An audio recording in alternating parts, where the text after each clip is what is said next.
No one knows I'm nervous. Yeah. Nobody. This week we have Miss Peng Peng Lee. But when the music goes on, I love it. Peng Peng is an actress, artist, Olympian, former UCLA gymnast, and viral content creator with over 5 million followers on TikTok. When you're a gymnast, you're only seen as a gymnast. Yeah. And so I got on TikTok to be like, I do more than just gymnastics and get out of the sport. When I get into it, I'm really into it.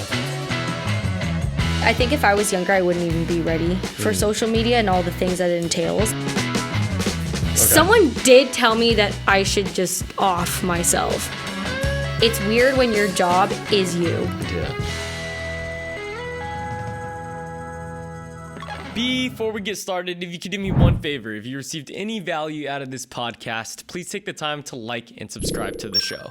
My goal is to keep growing this podcast and bring you the most creative and talented humans in the entire world. Taking the time to like, subscribe, and comment allows me just to do that. Thanks, y'all.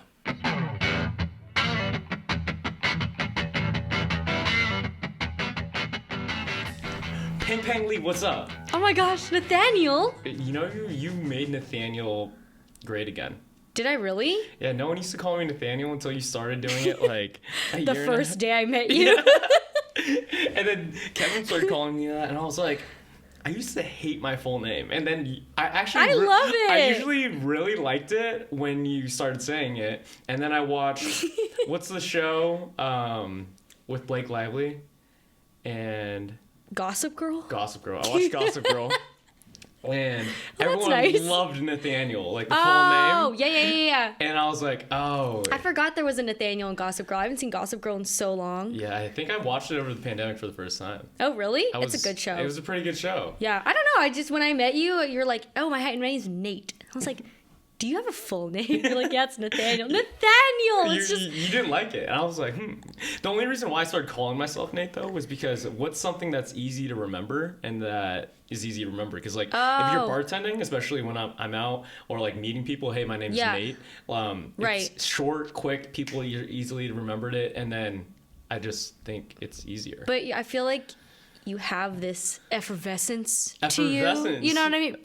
Words. SAT word. But it's like when I see you, you're just more mature and you have your life together. So you're Nathaniel. Like what makes you say that? I don't know. I feel like you just have you seen this place? He's just very mature. Like you just give very mature energy about you. And so I feel like you're a Nathaniel rather than a Nate. I'm happy that you brought it back because I really like it. Okay, yay. Cheers. Cheers. I'm so excited to try this. Peng didn't remember that she was on the podcast, guys. I did.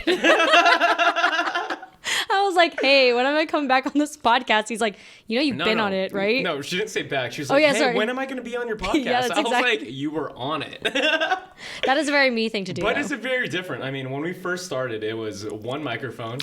Oh, she doesn't like old fashions, guys. Oh my God. Peng doesn't drink a lot.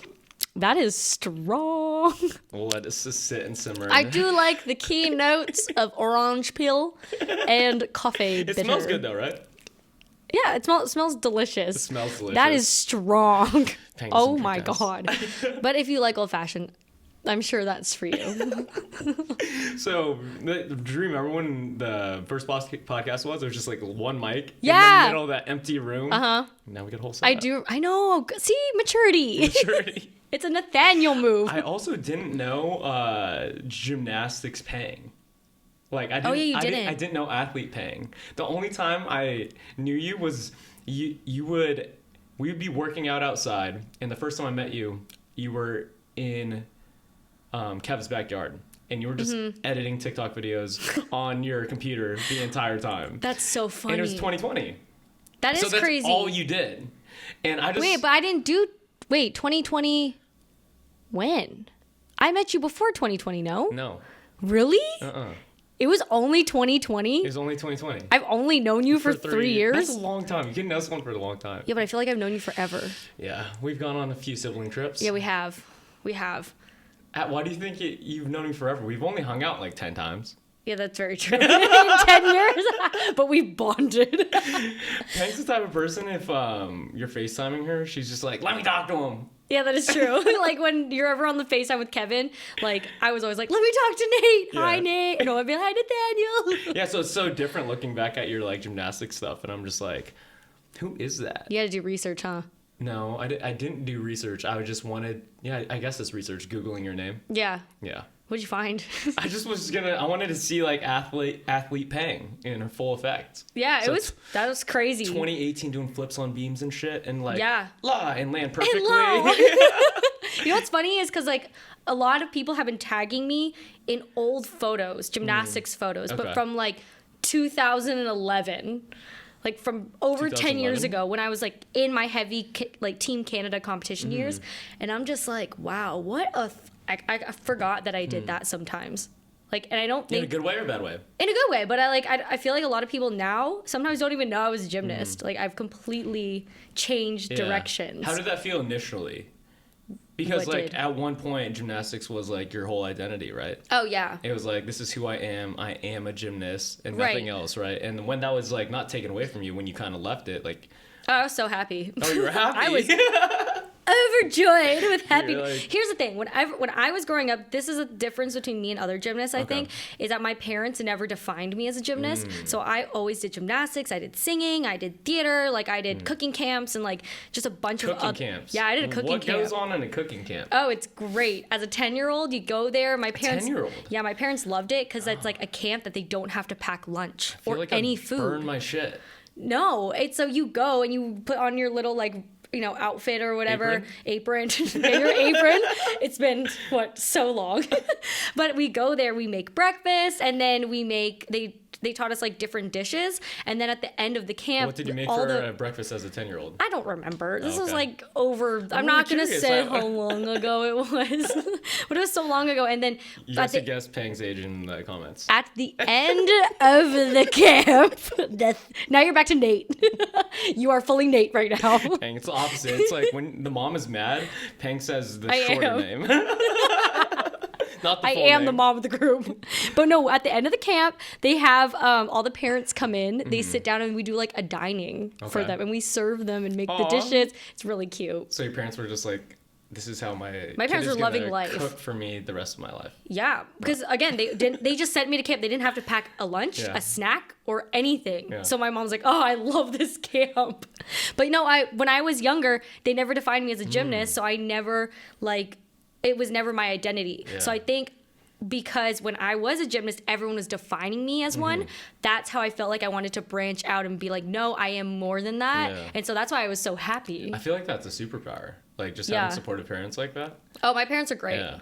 And just like not being defined by that one thing. Like for me, I played college golf for a while and like competitive golf, and all I wanted to do was just golf, and that's who I was. And oh wow, I was not like that. No, you and me are so different. But when I got hurt, because you got hurt, right? Yeah. And you stopped multiple times. When that was taken away from me, that sport, I was like, I suck. Life sucks. I don't know what else to do. Okay, I will say, so I had a very career-changing injury when I was 15. And so I hurt my back. I was actually told by the back specialist, he's like, you need to stop gymnastics now because if your spine keeps slipping, you could become paralyzed waist down and you cannot go back to do gymnastics. I was 15. So I was just finishing my freshman year of high school. Did you freak out? I obviously. I don't know, as a 15-year-old? I was very immature. I was not your typical mature 15-year-old. No, I feel like immature 15-year-olds would be like, it's fine. I'll figure it out. Okay, so that's what I was saying. So like when you said that when you got injured with golf, like your life ended, I felt like my life ended in that moment because I think when I was younger, gymnastics was my whole entire world. Like I still did tennis and golf like during the summer for camps, but my coaches were like, you need to pick one. Like, you can't keep doing that because I'm exerting so much energy. Like, I would go to tennis camp from 9 to 2 p.m., like a day camp. Then I would go to practice, and I was on the national team. Practice from... For tennis? No. National team for gymnastics, sorry. You confused me. But I was, then I go to practice for gymnastics from like 3 to 8. Okay. So my whole summer was literally just physical activity. And my coaches are like, you need to like, just focus on gymnastics. Is that how you built up your social battery? Because I think it's like everlasting. No, I think I'm an extrovert. That is naturally in me. I just get hyped when I see people. But just the people I know. Okay. Just the people I know. So if I put you in a crowd of just randos, I would be quiet. Really? I'm very quiet. In a group of random people, people don't believe me when I say I'm shy. I don't believe that you're shy. No one believes me. Put me in a group of random people. If you were like a fly on the wall, I'd be like, are we gonna do a social experiment? I mean, no, because that would make me very uncomfortable. And I don't know if that's like an introverted extrovert. Yeah. I don't know what that is. But I'm not people think I'm an extrovert all the time, but it's just with my people. Yeah. Yeah. How do you define an extrovert? So I've been learning more about it because when I lived on my own, I was going crazy and I didn't know why. But I realized that I do need people to give me energy. And that's how, like, if I'm by myself, I'm really tired. Yeah. And then it's kind of like the opposite for introverts. Like, if introverts are around a lot of people, they get tired. Like, their social battery dies. Yeah. But then if I'm by myself, like, I need my social battery filled. By that definition, I think I'm an introvert. But I feel like I like being around other people. You could be an extroverted introvert. See, when people say that, I was like, you're gray. You're on the border. It's like, I don't know if I like that. You're actually just in the middle. It's like you're both. Like, you're a little bit of that. I'm like, I just want to be part of the group, guys. I mean, I think everyone's a little bit of both in a way. But then at the same time, like, I don't know, you learn more about yourself as you get older. Yeah. Yeah. What did you learn? What did you like most about gymnastics? I loved like meeting people. So coming from the extrovert. From like a young age? Yo, yeah. You're like, I'm gonna go to this meet because I want to meet people? No, so I think my favorite thing about gymnastics competing internationally was meeting people. And I think it was meeting people from different countries. I was getting inspired by like their training style, and also too, it was so cool to travel to me. What age did you start traveling a lot? 11. 11, okay. Yeah, so I went to France, my first competition at 12. That was my first international meet, and I don't know if you know who Shawn Johnson is, but she's she's a really big gymnast, and she won a silver medal and then a gold medal at the Olympics, I think. And so she was the first, I think, like, it was one of my first international meets. She was there. So I was competing against like very high level athletes as we were really young, and we kind of all grew together, so you see the same people. Yeah. But then when I started traveling a lot, I loved also performing in front of different crowds. It was so much fun to like go to different countries, perform in front of like random people. A lot of random people. The more people, the better. Actually, if it's a smaller crowd, it's more nerve-wracking. Really? To me, because you can see them. But if it's a bigger crowd, you just hear all the noise, and you feel the support. Yeah, you don't see them. Just here, we don't see no, them. but at the same time, does it become like a blur? Maybe this is the extrovert in me. This is why I like a lot of people, because it's like you feel the energy of all the people. But if there's not as many, it's not as hype. Okay, so you don't feel the energy, therefore you're just like looking around. Where is this energy? And you're like, oh. Sometimes like, it's all these people then I try to bring the energy because sometimes they're just sitting there. What do you do when you get nervous? Oh, so I've learned over the years, I think when I was a gymnast, I was trying to be like everybody else. Okay. And everyone else in the gymnastics world, especially internationally, they look like robots. Like there's no expression. Everyone looks super serious. And if you know me, I'm not... Other athletes. Yeah. I'm not serious at all. Yeah. Like I was the one talking to other athletes, and all the other athletes were getting in trouble by their coaches because I was talking to them. But like my coaches learned that when I got nervous, I didn't do well, and when I was too serious. So when I was at World Championships, my coach could tell I was getting nervous. He would always tell me a joke before I go on the event. He'd like just, look up jokes. That's and would tell me. Yeah, but it would make me happy, it would make me smile, and I would do a lot better.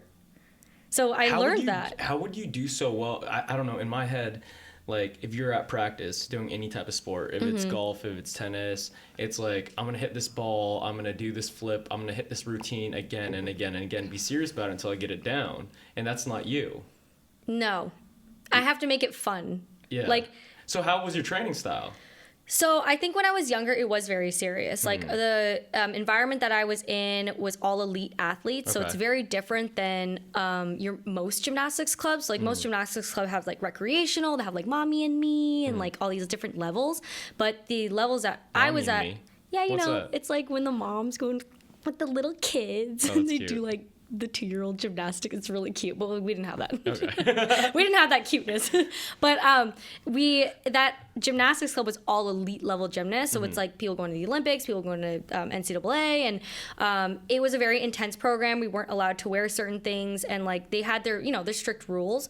It was a culture. Like I think the culture that they made was amazing, but it also was very borderline, so very strict. What are some strict rules? Well, we weren't allowed to wear shorts. Okay. Or we weren't allowed to wear our hair in pigtails. We weren't allowed to wear red. Yeah. And then we couldn't say... Why red? I don't know. The coach didn't like red. Oh. So, I just agreed. Like, okay. I was like 10.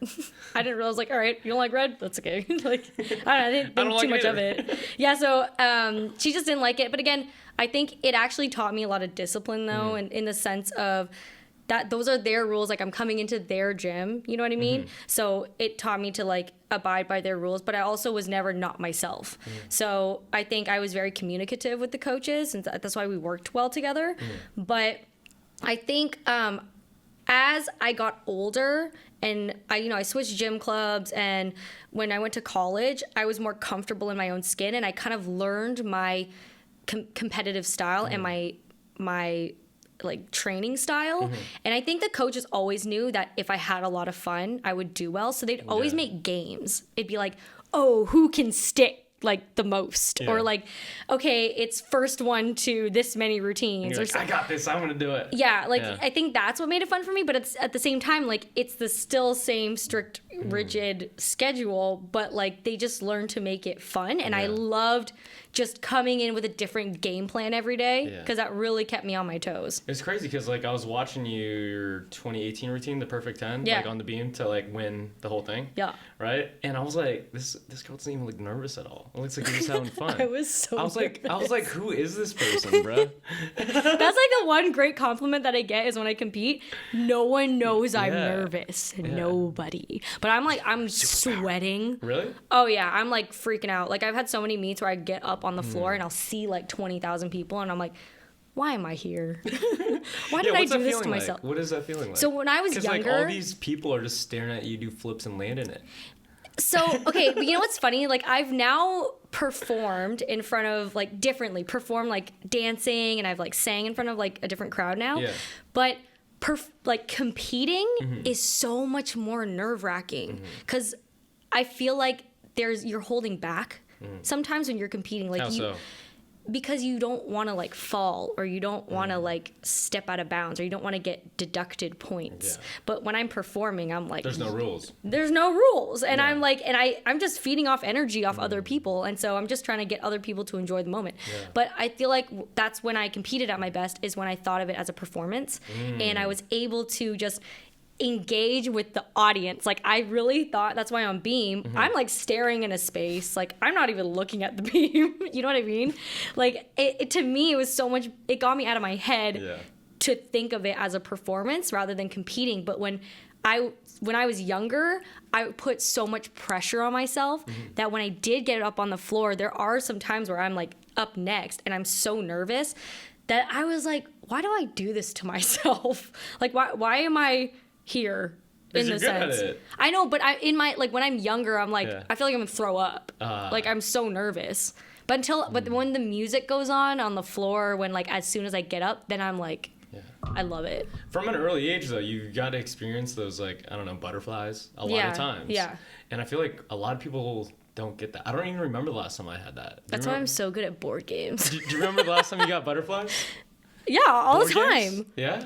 I get them all the time. Like if I'm going into new situations.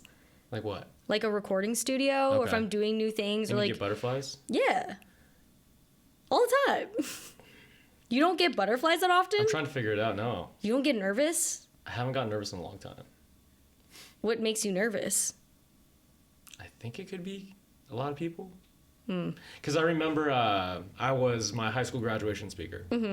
And I went up, and I think it was 18,000 people. Okay. This was pretty big. That's pretty big. And that's a lot. I just remember saying my speech, and my leg will not like stop shaking. It's like, and I'm like, God damn, bro, like chill. That's so funny.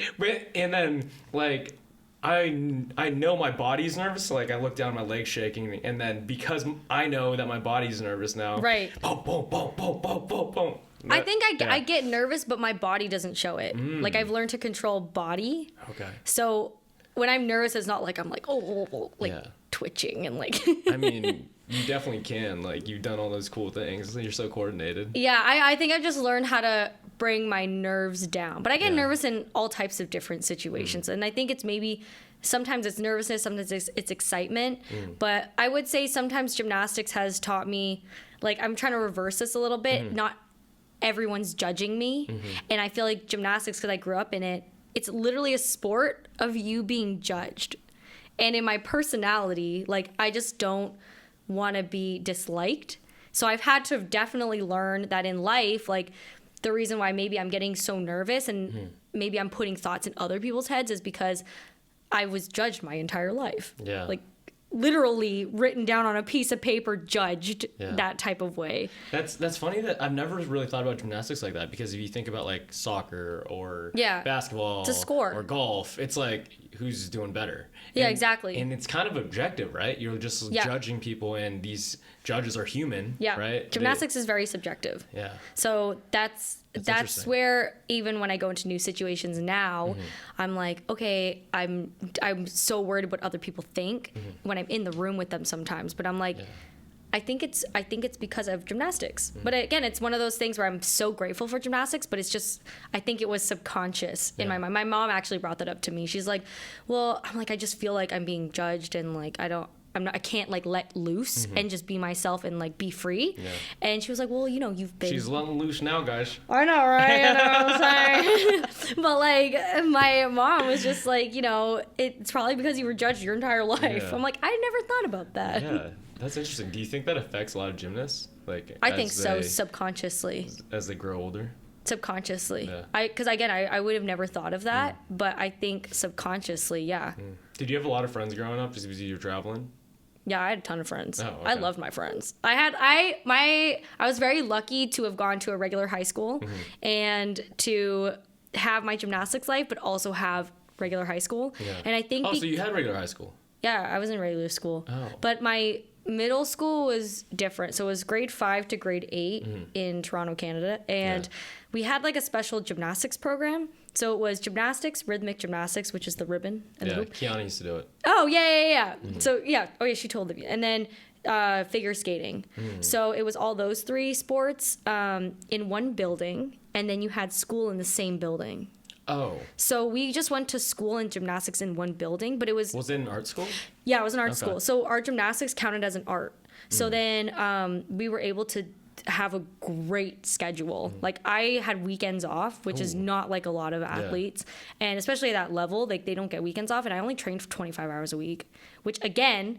Only 25 hours. That's as an elite gymnast, a lot of girls, especially in the U.S., they were telling me they were training like 30 hours a week. I was like, what? 5 hours more?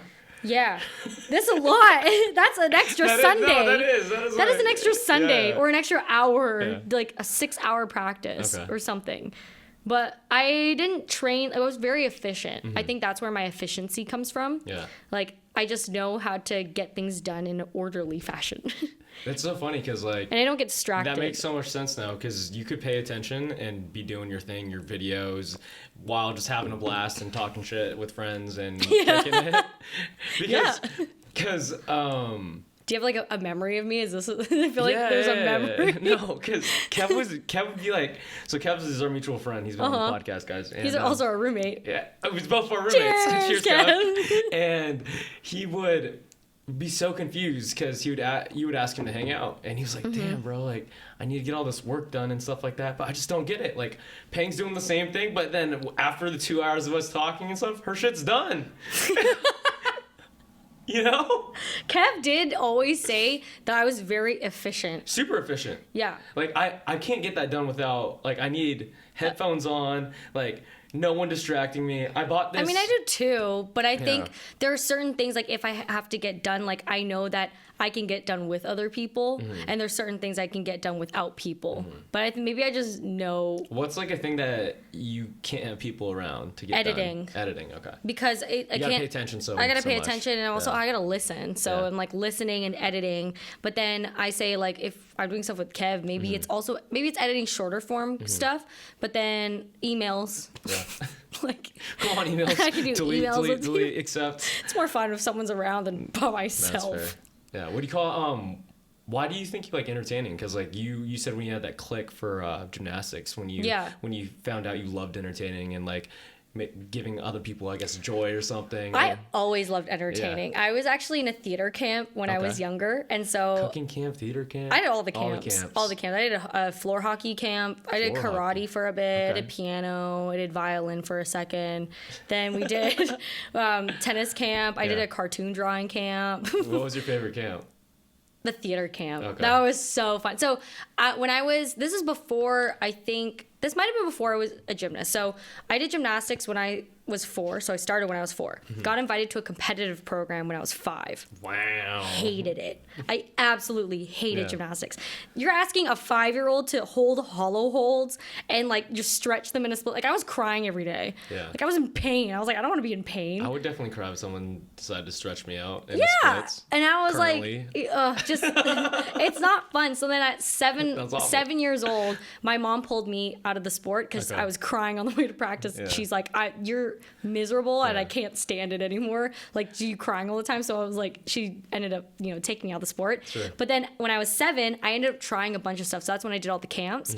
And she enrolled me into a theater camp. Okay. And so it was like, you go on the first day, they give you like lines and you just read the lines in front of a circle, and then they give you a role to like practice, and then you practice your role for the week, and at the end of the week they do like a show. And you had the attention span to like memorize lines and do all this at 6 or 7 years old? I was very diligent, like very attentive to detail when I was younger. So I did a pottery camp. Okay.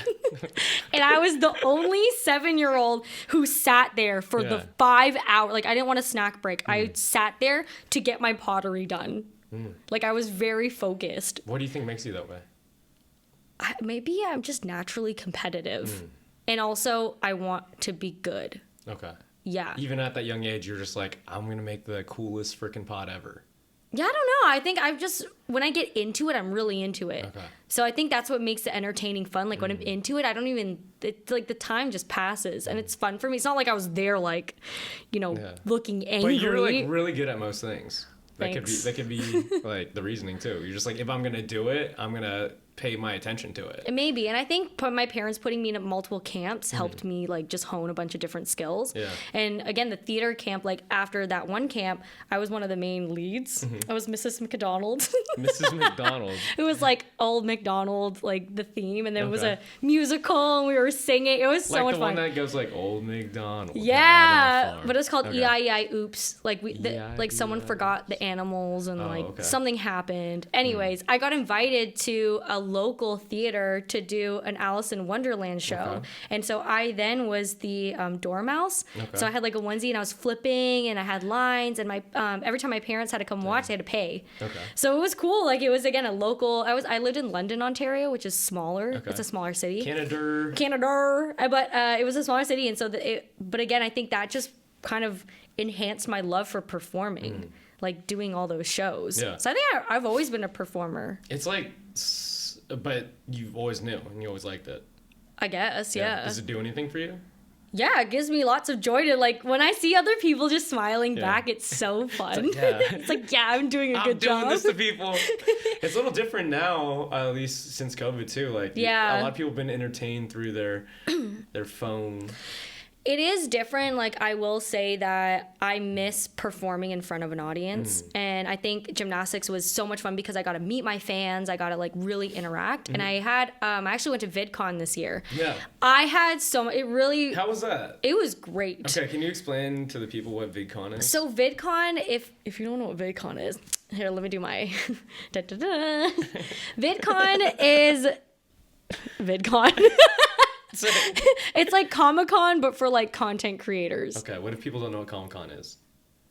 Okay, it's like the Fit Expo or like, I don't know, what other cons are there? So it's basically just like a huge event for video creators? It's a huge event for video creators. It's kind of like if you go to an expo or whatever, it's a bunch of booths with different things. They're selling like cameras there, but then they also have video creators. So they have like YouTubers come in. I think originally it was for YouTube, and then they had like TikTokers come in. So I was a little nervous at first because again, like I actually where VidCon was held, I competed there. So like like gymnastics. So it was weird going back being like, like I competed there and then I did a appearance there for gymnastics. I sang actually the national anthem in that arena. And then I came for VidCon. So I was like, this is so crazy. Like it's like I was a gymnast then a singer. Like you said, you know how you do you actually forget sometimes? You're like, I forgot I did that, like when you see something? Yeah, sometimes, yeah. So Bob Dylan has this like thing where he doesn't remember some of the songs that he wrote. I could see that. And I was like, dang, is it just like a lot of creative people? I feel like they just go on to the next thing and there's that things that like their old life, their past, and like as the time goes by, you're like, okay, let me riddle you this. Riddle me. Like, do you remember every golf tournament you've been in? No. But then yeah. I think that's slightly different though. Why? Because golfing, you're just shooting for a score, and like it's a lot of shots versus like most people don't have 72 like songs that they wrote. But I think too, because I mean, I guess it's like it's in the moment thing, right? Yeah. And then you're always kind of living in the now. Okay. So it's kind of like your childhood, like you don't remember certain milestones. You know what I mean? But you remember, I remember some stuff when I was 3. I mean, so do I. Yeah. But like, I don't know. With gymnastics, I think maybe because you're just in it. Yeah. And when you're an athlete, you're always looking to the next thing. It's probably like songwriters, you're always looking for the next thing. Like that, when that project's done, it's like, close chapter, move on to the next. Yeah. So then it kind of gets. I also feel like there's a lot of people, in my opinion, who just like always talk about the past things that they did and this and that. Oh. And I'm just like, that like I feel like they're just living there versus like I don't know, at least a lot of our friends, I feel like they're always on to the next thing. What's the next thing? Create new experience to have X, Y, and Z. That's fair. I feel like too I don't know. I maybe I don't really live in the past. I like going back sometimes. It's like that was so nice, or like the my friends and I watched the 2018 national championships just for like fun. The whole thing? Yeah, it was kind of like just such a surreal moment, and I was also like, oh god, we had so much fun. It's almost like watching a home video with like your family or something. For gymnastics, I didn't really know it was like a big deal or a big sport until I started meeting all the gymnastics people at UCLA. I feel that. I mean, I never watched gymnastics growing up. Really? No, I never watched it. Okay. I just got put into it, and then I liked it. Actually, I hated it, and then I liked it again. Why do you think it's such a big... Because it's a relatively big sport, like worldwide. It's a huge sport. Yeah, why do you think it's so compelling? Like, why do you think so? Because like most of these people like can't do that stuff. Like I think that's why it's compelling, because when you're younger, it's like a big jungle gym. Like kids have so much energy, and you're literally just running around, and you're like running on, like you're jumping onto things. Things are soft, things are hard. Like you're just playing around. And then I think also too for like little girls, it's very girly. It's a very girly. Like you get the leotards, you get your makeup, hair. It's like a kind of glamorous sport in its own way. Yeah. And then Did you wear makeup too, like when you were young? No, I didn't like makeup. I didn't know how to put makeup on until I got into high school. Like actually end of high school, I started makeuping, looking a little more professional on the competition floor. Yeah. But like I never did my hair. Like I had strands that were just like wild and and then I got deducted. That's so ironic for I know Peng Peng now because I'm like I need to look put together. Where did you get the ideas for the transitioning? Because you went I don't really see a ton of those like on social media, and like you kind of got obsessed with it. Yeah, so over COVID, so I was going into acting. Like I got an agent, and I started auditioning, and I was doing a lot of acting classes. But then when COVID hit, nothing was happening. So then I remember all these little kids when I would do gymnastics appearances, and I did a lot that right after college, like appeared at different gym clubs and talked to them, motivational talking and all that stuff. And they were like, do you have a TikTok? I'm like, I don't even know what TikTok is. And I know what Vine is, but I never was on Vine. Yeah. And then I was like, well, I remember there's these dances. And originally I got on it because you could use the sound on TikTok and post it on Instagram without it getting flagged. Back then. Okay. Without it getting flagged for copyright. Yeah. Because it was under 15 seconds. Yeah. So I ended up going, I was like, oh my God, this is brilliant. I don't have to edit. I don't have to find music. And it was all these different trends. Sure. So I was like, oh, this is so much fun. So I started like doing the dances. And then I was editing YouTube videos a lot. Okay. When you say dances, like, I don't know how those became big. Like, how did dancing on TikTok become big? Like, did it start like that? Was that what people started doing on TikTok? Do you know? I think so. Okay. I don't know. Okay. I just followed the trend. But I think like when I started doing the dances, then I started seeing transition videos. But when I edited my YouTube videos, because I was very into editing, so I got like Final Cut Pro.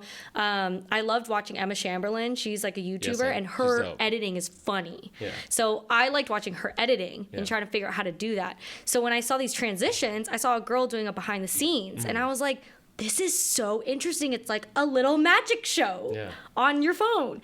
So then I love magic. Like I love magic. What do you love about magic? What's not to love about magic? It's magical. It's so cool. When I went to Vegas when I was younger, I went into, like, I watched a magic show for the first time. I was obsessed that we went into the magic store and we came out with like all these different magic devices. And I was like making cards flow, and my parents were like, ooh. Dang, back to the supportive parents. Oh yeah, they're great. They can see the string, but we're like, ooh. How are you doing that? But there was like a little magic show on my phone, and I was getting really into it. And when I started editing, I was like, cracking up, like as I was editing, like really just trying to be okay by myself, because again, I like people. But that, for some reason, it got me really excited, just learning how to edit. Yeah. And I love Zach King. He's another creator who does magic special effects. Okay. I'm not at that level yet, but I don't know what program he uses. But I Googled, he did a lot of editing on Final Cut Pro. So that's when I was like, I wonder if I can learn how to do that. How did you learn? YouTube University? The YouTube University and the TikToker. I think her name was Romina Geffer. And you just were like, I got a lot of clothes, I could do this? Yeah, I was just at home. I was like, I had a ring light at home, and I was like running around the house, and my parents like, what are you doing? And I did like a video where I made my head fall off. Like, I did all these really funny videos, and I was just learning how to like make things appear, make things disappear, and like do the clothing changes was fun and because I was doing like kind of gymnastics still-ish, but dancing. Like it was like a performance. What did you like about it? Because you would just change clothes and make these silly videos, and like you kept doing it. You've been doing it for 3-4 years now. 3 years. 3 years. Yeah. Yeah. I think it was mainly the challenge of like editing them and figuring. I mean, obviously it got frustrating, but I think also too, I'm like the wave of no resistance, like in entertainment, like it was my way of entertaining. It was my way of kind of putting myself out there to not be a gymnast anymore, which is also another reason why I got on TikTok, because I was so held in a box. I'm very blessed and honored that I was getting hired as a retired athlete to do appearances and motivational speaking, but I always knew in my heart like I wanted to be in entertainment. And I think for me it was really hard to branch out of that gymnastics box. So that's like a huge outlet. Yeah, like what you were saying, like, oh, when you're a gymnast, you're only seen as a gymnast. Yeah. And Miss Val did a great job when I was at UCLA to kind of like showcase that I sing and showcase that I act and like all that stuff. But it's not like gymnastics just masks everything. And so I got on TikTok to be like, I do more than just gymnastics. And I remember like getting on the app. I didn't tell any of my friends. I told nobody I was on TikTok. And I was like, this is just for me. I'm not following anybody besides like the people I want to follow and all that stuff. And I remember when I got on it, it was like a whole wave of, well, I just want to sing, I just want to act, I just want to do all the trends and get out of the sport. Yeah. And so it's like this outlet. I'm gonna do all the cool things. Yeah, but the numbers were a little low on everything else. So I was like, do I experiment and post gymnastics? Because again, a lot of comments I was getting after gymnastics, you should go into fitness. It's the easier route. You'd be really good at it. You'd be really good at the fitness side of things. You could be a fitness creator or stuff like that. I don't want to work out. I quit gymnastics so that's ironic. when I was 7. Like, how do you think you got to like that Olympic level without liking working out? And you don't like working out. It's kind of ironic. So I had to change my mindset when I was doing... Because there's a lot of people who love working out and don't even get to the skills that you could have done. I loved skills. Okay. I loved learning different skills. Okay. Conditioning was just, You're like, screw these hollow holds still. I'm in pain for a minute and I'm like shaking. And then the next day I'm sore. It sounds horrible. But I think the thing that really motivated me was I knew I needed it to be the best. Okay. So I was like, I'm going to do it. I don't need this shit. No, I don't need it. I'm like, what? Why would I condition for fun? Yeah. That makes no sense to me. So for me, I didn't want to do fitness. So I'm like, that's not what I want to do, right? Yeah. I want to sing, I want to act, I want to do all those things. So when I got on TikTok, I was like, do I post a gymnastics thing because my numbers are low? I posted like a handstand video. Obviously, that was the first video that kind of went mini viral. And I was like, I'm destined to be a gymnast forever. Yeah. For me, I think viral is like, I don't know. I guess it depends. I feel like anything over 1 million's like viral. In a sense, I think viral is like maybe 10 million. 10 million. I don't know, actually. It's hard to say. Yeah.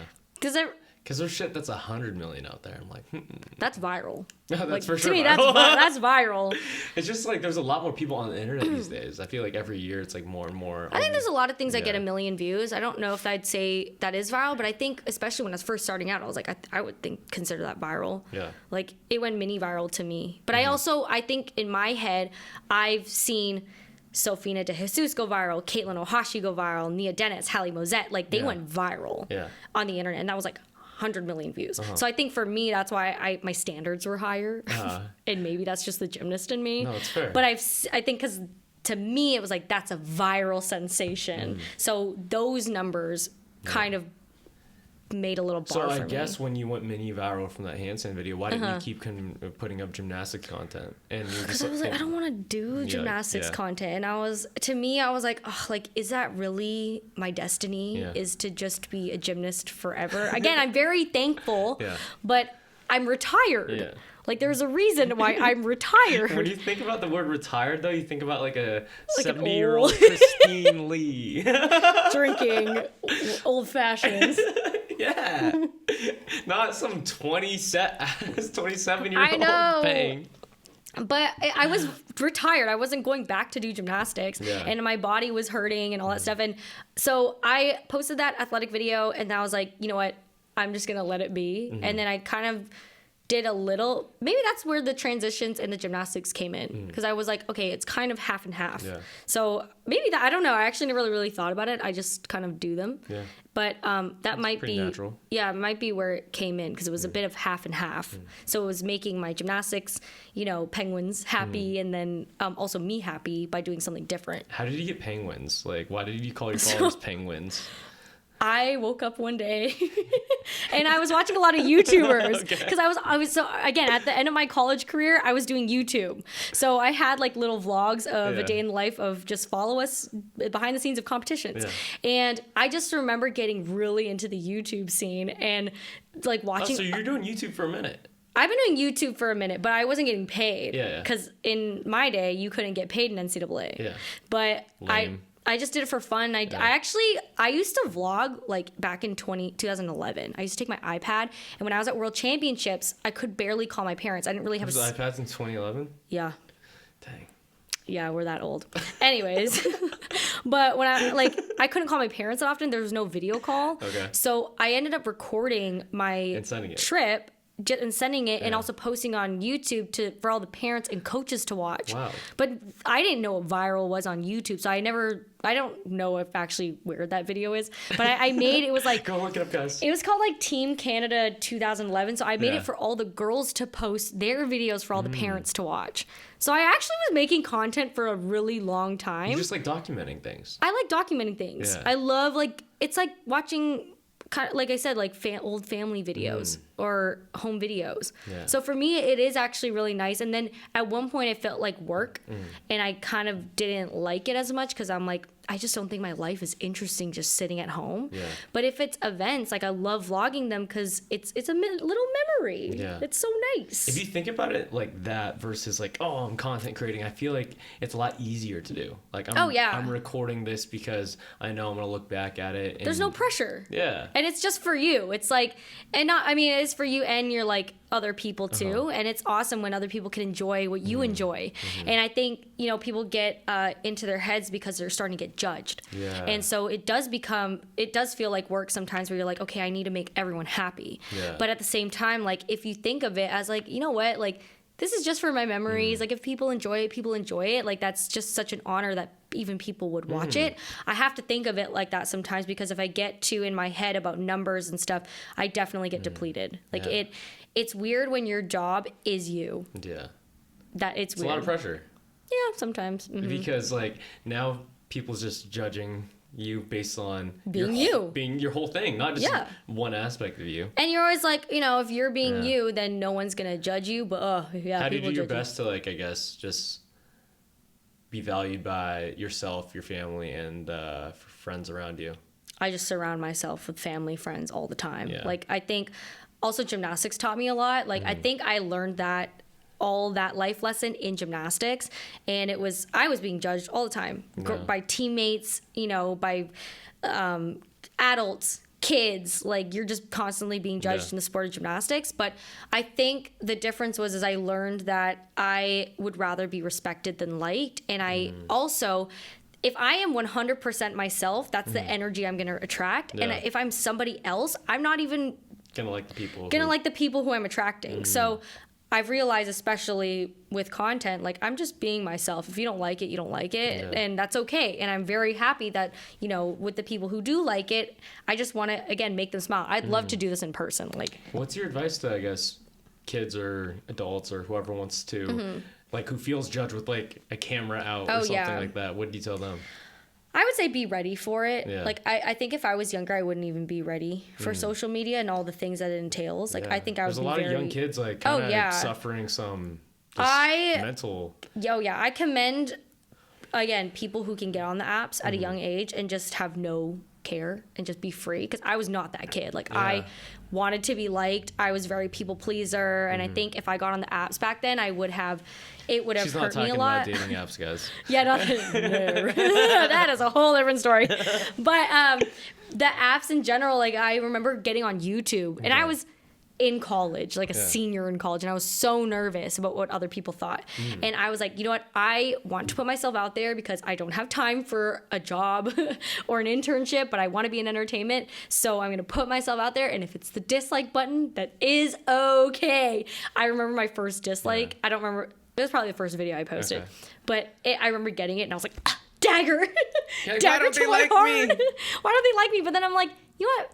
That's just not for them. It's okay. And like, I have to look. Didn't YouTube take away the dislike button? No, it's still there. They just don't show the number. It still shows the percentage of the video. It's so weird, human psychology. It's like, I'd love to see the numbers on the like. Please tell me more. Like, give me every single number. I think all humans want to be liked, which is why it's really hard, because the like button and the hearts and all that stuff, it feels good. Like, it feels good when people like you. Yeah, but objectively, it's just a button that has like... and that's the Nathaniel in him. No, it is very objective. Like, if you think about it, it literally is a little thumb. Yeah, it's just a thumb and a red heart that goes wee. That is true. I don't know what the psychology is, but I know, like, it's just the constant numbers. But I think for like anyone getting on these apps, like, it's okay to turn your comment section off. It's okay to just post and have fun. You don't even have to post them if you don't want to. It's also, I think it's healthy to like do it and put your phone away. Yeah. Like a lot of the times when I post, sometimes I'll do it, you know, interact, and like I like to talk to the first like people who show up on the video because I feel like, you know, they're in real time. Yeah. And then after, like, I put my phone away just to not get consumed by comments. And I don't even think I have a lot of negative comments, but some videos have really mean comments. Yeah. So it what is. What was the meanest comment that you remember? That's a good question. Maybe it's good that I don't remember. And that's probably great that you don't remember. I'm really trying to think. I don't remember, but At least it's not like... okay. Someone did tell me that I should just off myself. I was about to say, a lot of like creators, big time creators, like have a lot of people who tell them. It wasn't a lot. I think it was just once, and I don't remember which video, but I do remember like, oh, like, dang, like they really did not like this video. Yeah. It's crazy that someone would say that though. Just like I couldn't see myself ever saying something to another human, even if it's online. They're all like little kids. Yeah. Like most of these people I feel like are little kids. And you know what's interesting is like at one point I was getting consumed in the comments and I was getting very negative. Like it was so draining to me. Like I just wanted people to like me again. Like again, it goes through a cycle. I actually called my old coach, Miss Val, just for some advice. And she would tell me, she's like, Peng, hurt people hurt people. Yeah. And I'm like, that would make sense. Like a healthy person would never comment something mean. Like if you're mentally like healthy and you're happy with yourself, you're always normally happy for other people, even if it's not the greatest. But normally if they're insecure or hurting, they take it out on someone else because that's like their outlet. And so I know that some videos of mine like a little cringy. But what isn't cringe? You know what I'm saying? Like, we look at old videos of what we do. I'm like, like my hair color, or like just something random. Oh, it's when you look back and see some of these outfits, like some outfits that I wore in 4th grade or high school. I thought it was so cute. Do you remember when the long sleeve under the big like short shirts? Yeah. I had like a brown shirt with blue short sleeve because the blue-brown color palette was really in. I did yellow with like a red under. Oh my God. Okay, Ronald McDonald. Yo. Yeah, but it was like weird. I'd wear like I'm talking like navy blue like pants, not jeans. Oh. Like pants. Who dressed you? Yeah, it was bad. That's so and the thing that was really bad is I was colorblind, right?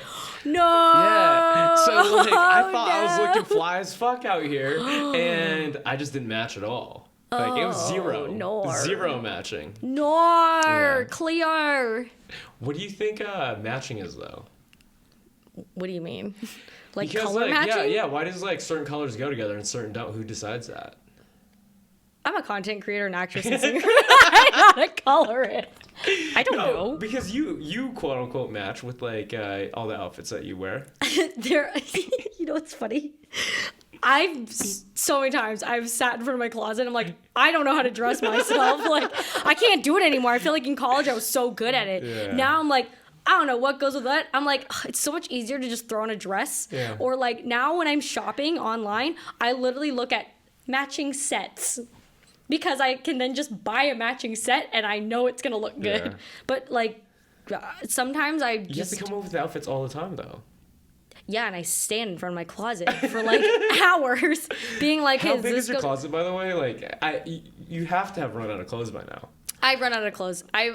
Some have to be in repeat right now. Oh, yeah. And I think it's becoming a little monotonous on my page now. And it's funny because I'm like, you know what? Shopping is part of my job. And now I can shop to make my content more interesting. That's a write-off, for sure. Exactly. That's what I'm telling myself. But it's true. It is objectively true. You can convince yourself that. Yeah. Well, because I need new clothes to make things interesting.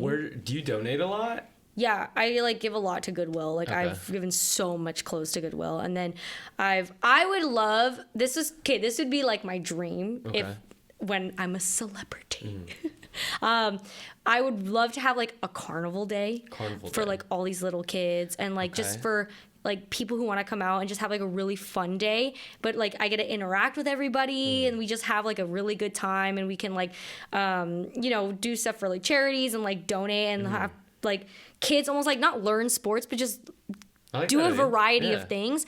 But then I would also like bring things that I don't need and kind of have like a garage sale, or just like give it away. Like I'm one of those people, I'd rather give my clothes away first before I like donate it, or in the sense of like if I know someone's gonna really love this UCLA sweater, I would bring it to a UCLA meet. And like, who wants this? And just who wants this? Yeah. And they're just so happy. Yeah. And I love it. It's cool to see like your clothes being on someone else too. It's so cool. Like I used to not donate my clothes, but I had a younger cousin who was like the same size as me, and all my old clothes I just give him, and then I'll see him at like family gatherings. And they're so happy. I was like, yo, that shirt's dope, dude. I remember wearing that Volcom top. I think again, because I think I love the reaction in person. Yeah. And you know, when I love donating my clothes, but I just don't know where it goes, and I don't know if the people who are handling the clothes appreciate it as much as I did when I wore them. Yeah. So when I give it to somebody in person and they just are so happy. So I painted this painting for my old apartment, and it was like a 3 canvas painting. Ooh, that's artsy. Thank you. It was abstract. Oh. Abstract. But then I brought it to VidCon because I moved and I didn't need those paintings anymore. Oh. And I was asking my manager, I'm like, do you think anyone would take it? And he's like, maybe, like just bring them and see. Yeah. And this girl stayed at my booth the entire day. Like, and I wasn't even there half the time. Like, she just loved my team. She loved being at the booth. We had games and all this stuff. Yeah. I was like, do you want this painting? She just lit up. Like, and I was like, oh my God, please take this painting. And she was like, no. Like, I was like, please take it. I like wrote her like, thank you so much for like being at my booth. And I gave all the paintings away, and just I gave it to people who just really looked like they were just having a great time. And like, I don't know, I appreciate when they appreciate me too. So I just want to show appreciation back. Yeah, well, it's people find value in something that you value and that you put work into. Yeah, and I again, because I had so many good memories with it, I want someone else to be happy with it. And again, it's like when you see your friends wear your clothes, you're like, oh, you love it. Like, it looks so good on you. Like, it's living a whole different life. I don't know. Do you think objects have, like, memories and feelings and stuff? 100%. Really? That's why antique stores are so spooky.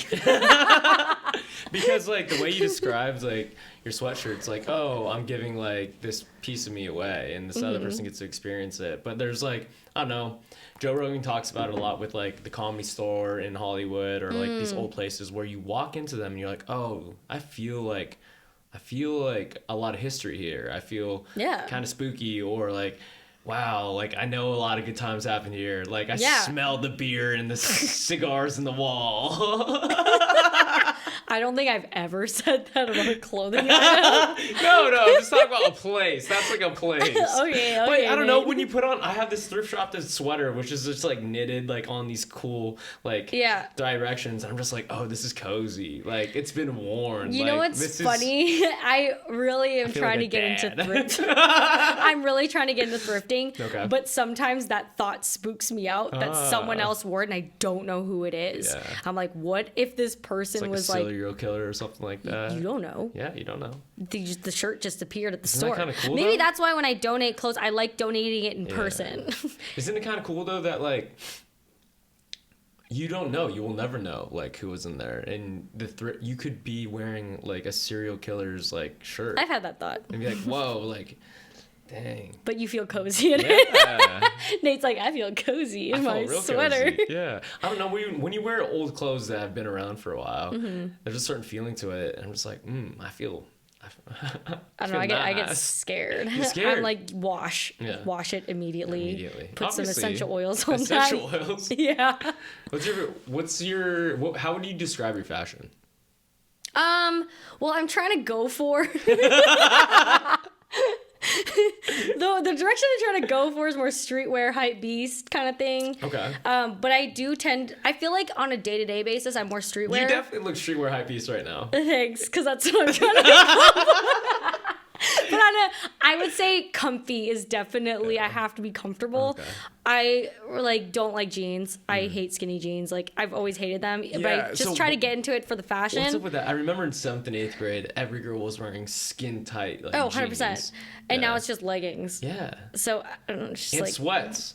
Yeah, I don't know. I don't know, like, what society's doing to me, but, like, baggy sweats on a girl are hot now. And I'm just like, why do you think that way? I don't know. It's the fashion. Fashion just always changes, but I feel like again, if I saw a baggy girl in sweats when I was in 7th grade. If I saw a baggy girl. Sorry. What if I saw, like, a girl with baggy sweats on in 7th grade? I would have been like, yo, where are your, like, tight blue jeans at? Really? Yeah. That's what you would But, say? like, now I'm like, I see a girl with tight blue jeans. I'm like, yo, where's your sweats at? Okay, so I was always a tomboy. Like, growing up, like, they would give out, like, I hope I didn't offend any girls out there. By calling them baggy. But you know those, like, t-shirts that you get at, like, say, fitness things, like, just the plain t-shirt with the printed. Oh, yeah. I lived in those. And sweatpants, like, we're talking about, like, the material that makes the sound. Like, I lived in those. And then I used to wear, like, wristbands on my wrist. Like, I was, like, tomboy when I was a kid. And then I think... Did you play basketball? No, but I should have.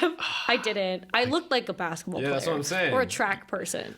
But I think when I got into, like, middle school, high school, that's when I really started caring about, like, I should look a little more girly. Like, I just wanted to wear, like, dress up a little more. Okay. And I don't know why. Like, I don't know where the shift was, but I think I'm always, like, half tomboy, half girly. Like, I kind of go back and forth with that. Like, why do you think a lot of girls have, like, a tomboy phase?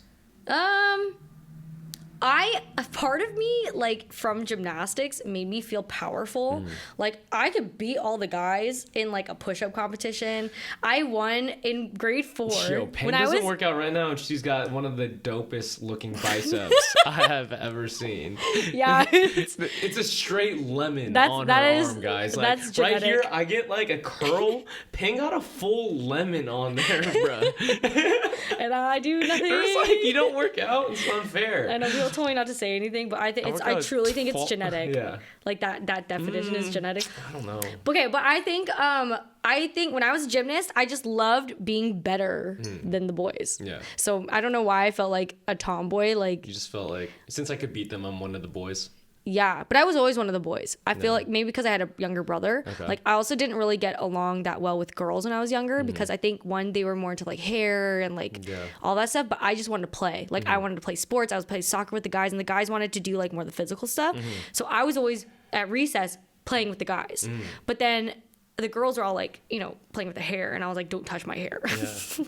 Like, I just didn't like it. And I think my parents... They weren't really into all the girly stuff. Like, even my mom wasn't into, like, that much girly stuff. So I think just naturally it was sports just brought me to be a more tomboy-ish. Yeah. But then again, I have to tell the story. In grade 4, when I was, like, 9 years old, I beat all the guys in high jump competition. Ooh, like the one like in track? Yeah. Like where you go where you run and you go over the thing. Yeah. We had track day. And then I beat everyone in my class, and then I beat all the girls. So it was like all my class, then all the girls, and then one of the teachers, he loved me, and he was just like, get her to compete against all the boys, and we literally, like, did it in front of the whole, like, grade 4. You beat everybody. I beat everyone. I walked away, I came home, and I was like, Mom. I got bunnies, Mom. I got bunnies. Yeah, I just felt like I loved, like. In high school, I mean, people could think of this as very offensive, but, like, they would make fun of me that I'd be, like, on steroids or, like, I just look jacked. Yeah. And I just was like... I wish people could tell me that. But when I was younger, I was like, yeah, I'm jacked. Like, and I'll be like, yeah, you want to arm wrestle? I don't know. Like, to me, I was never insecure about it for some reason.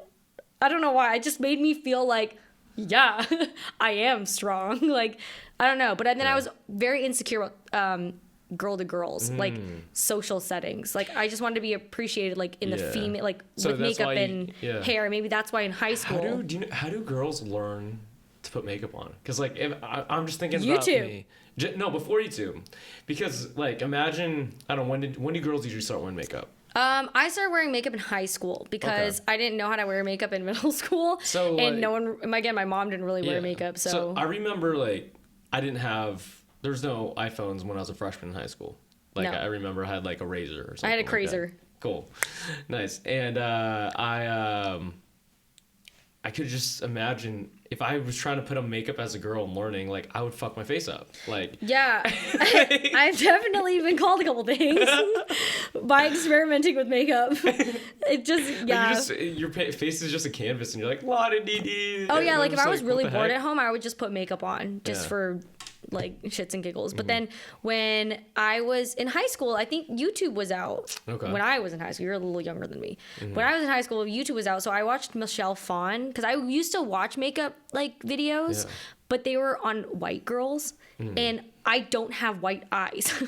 So every time I try to do the makeup that they did, it would look horrible on me, and I would just be walking around looking horrible. But then when Michelle Phan did YouTube videos, I was like, how do I do YouTube or like makeup for like Asian eyes? And then when she started posting, I was like, oh, that's how you do makeup. And I was experimenting, like, literally eyeliner. That was it, like, just eyeliner.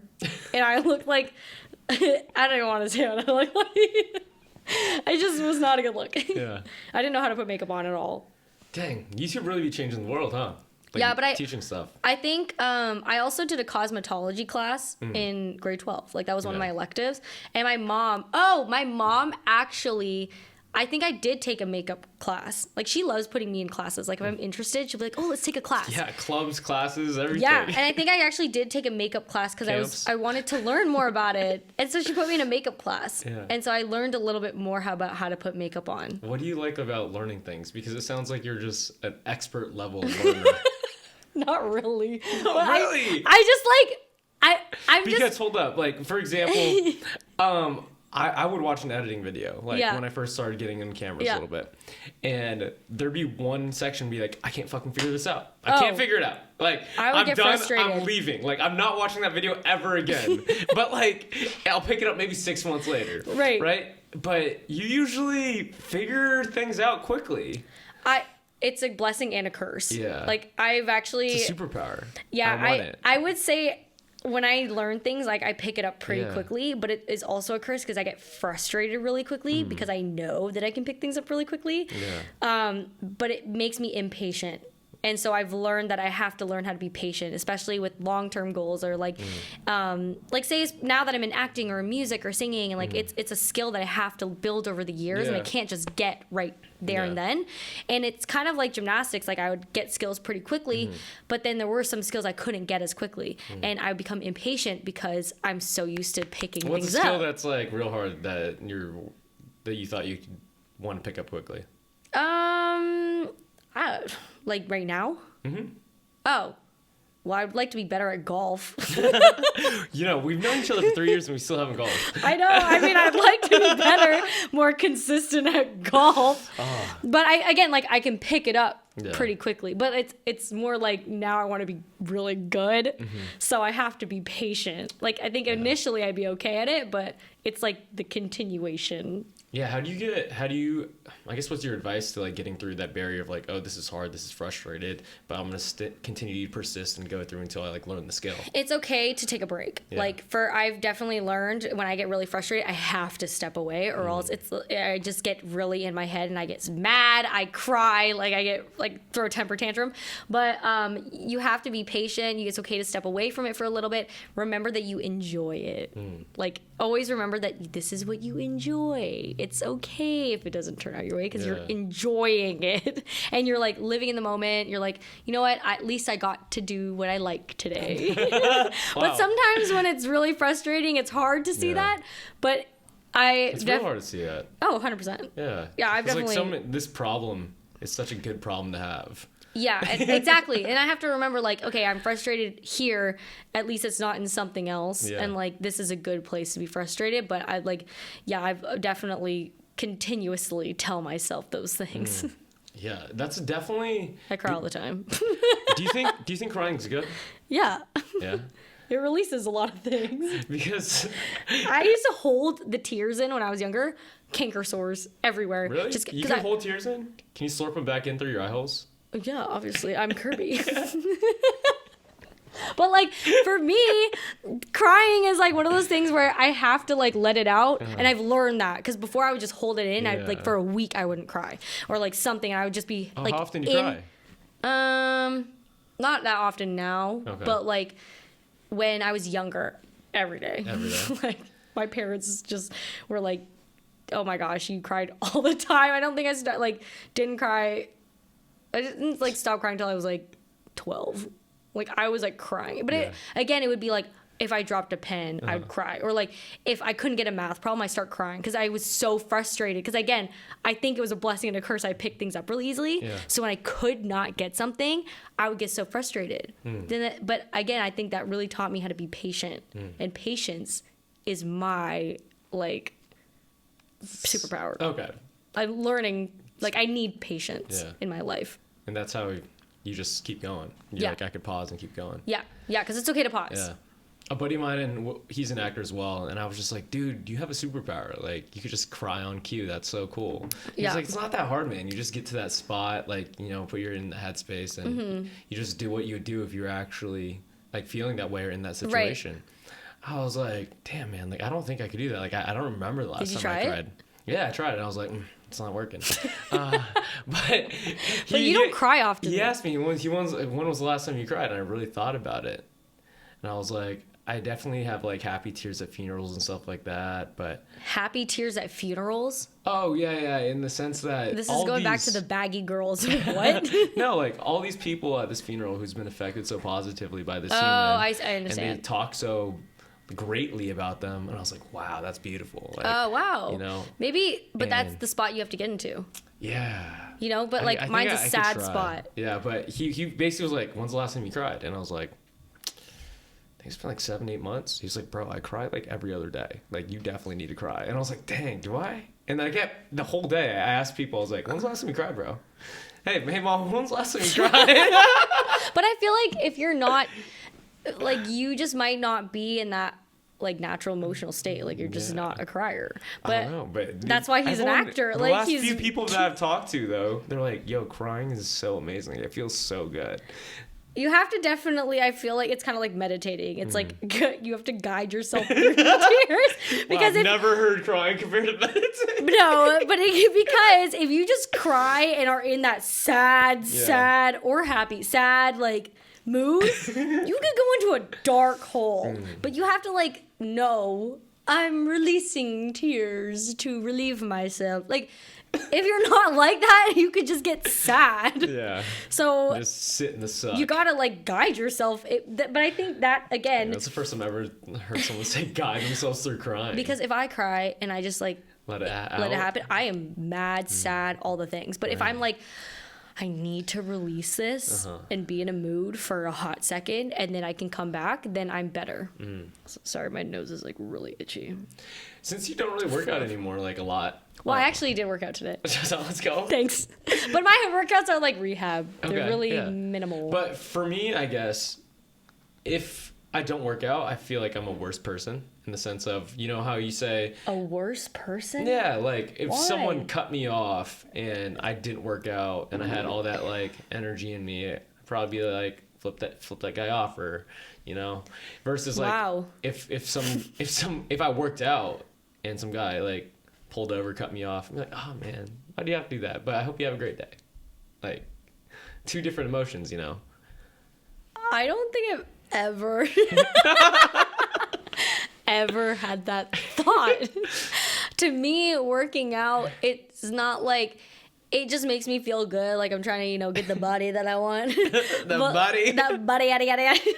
But like, there are some days where I feel like I just need to run around. Like, you know, dogs get the what do you call it? The zips. What is it called? Zoomies. The zoomies. Like, I feel like I get the zoomies sometimes where I just need to like release it. Exactly. But that's how I feel about working out. Like, that's my zoomies. Yeah, but working out, to me, I'm not like running on the treadmill like I'm literally doing like knee rehab, hip thrusts. Like, okay, here goes set number 2. That's what I'm saying. 12. Like, you don't have like this energy inside you that's like, I need to lift weight or run. I think that's why I talk so much. I'm burning my calories through my mouth. And like by talking to other people, that's my like way of releasing that rather than like physically. I'd be tired. Like, I definitely get tired of talking. What are you talking about? I get tired of talking too, but I'd rather talk than work out.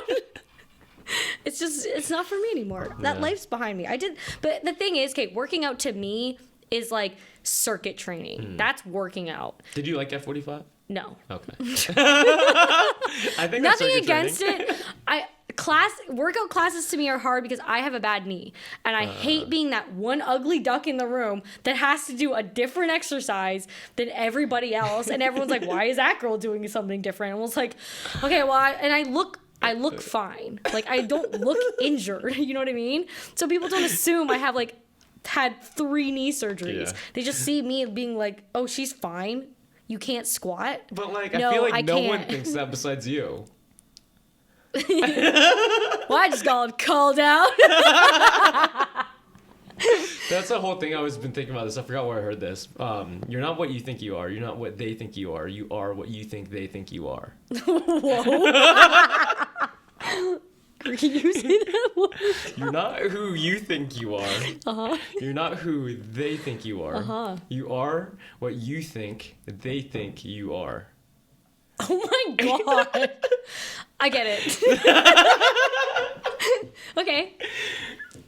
I am whatever I want them to think I am. No, you are whatever you think they think you are. Like, it doesn't need to be your desire. Like, for example, you were just talking about F45, like all these people thinking that you're the ugly duckling in the room, right? You gotta write this down. You gotta show me some pictures. This stick person is the they. This stick person is you. This is the bubble. This is the thought. Because if you ask me to comprehend that, I don't think I get it wrong, but I understand it. I get it. Yeah. It's like it's like what I think. You thought, yeah, you are. You thought. I am what they think. No, I am. We're getting somewhere, guys. I am a person, and they are the people. Yes. And what they think is whatever I think. They're thinking.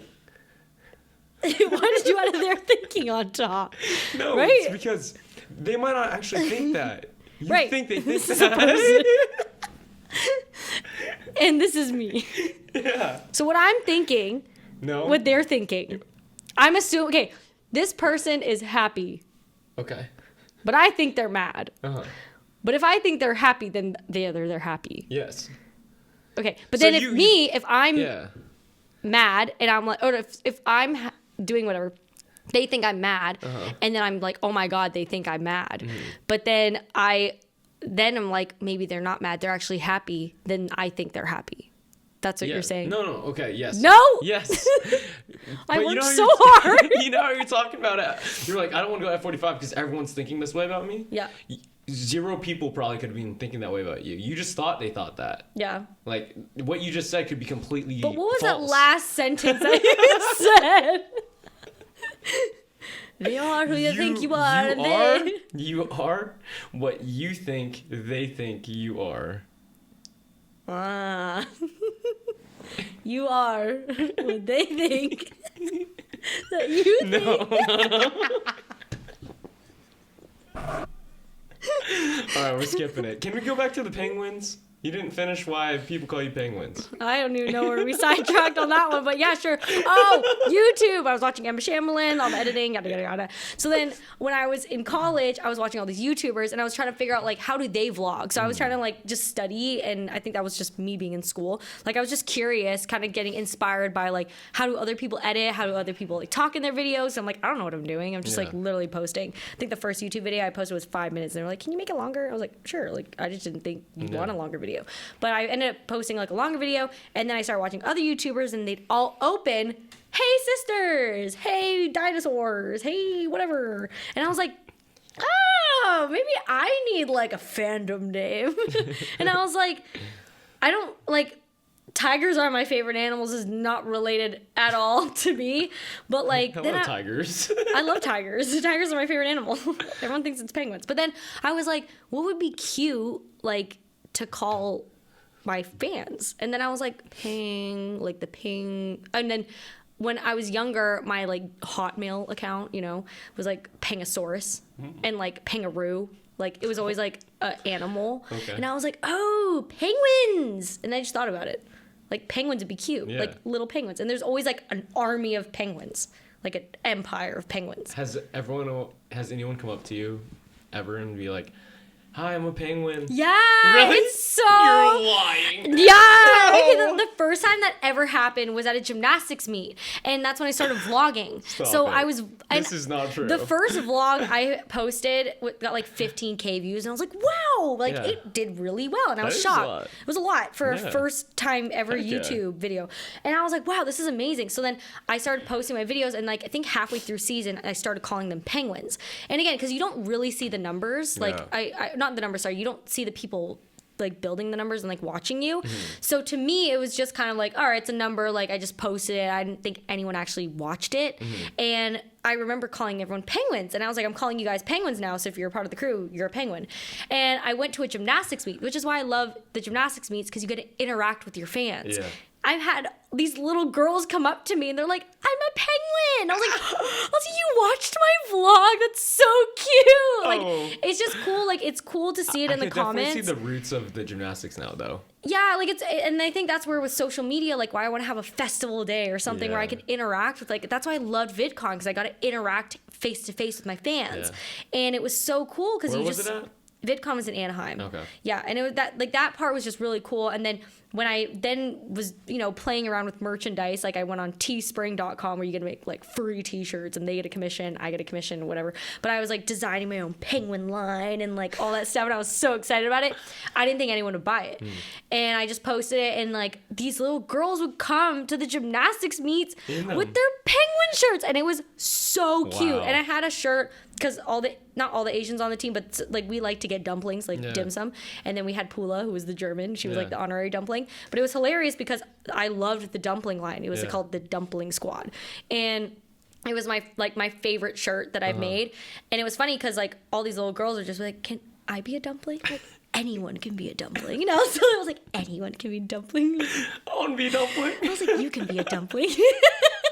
Like, it was just like funny that they were asking for permission because it's like an Asian thing. But in my head, I'm like, no, the more the merrier. Like, anyone can be a dumpling little kid. That is hilarious. Yeah. So it's just really cool to see in person. Yeah. How did that make you feel? That something that you just created that you thought was funny and that was like part of you, and then you see these like little girls like come up to you in like a dumpling shirt. It makes it's one of the coolest feelings. Like, it is really cool when my first autograph that I signed, I think I was 11 because of a gymnastics thing.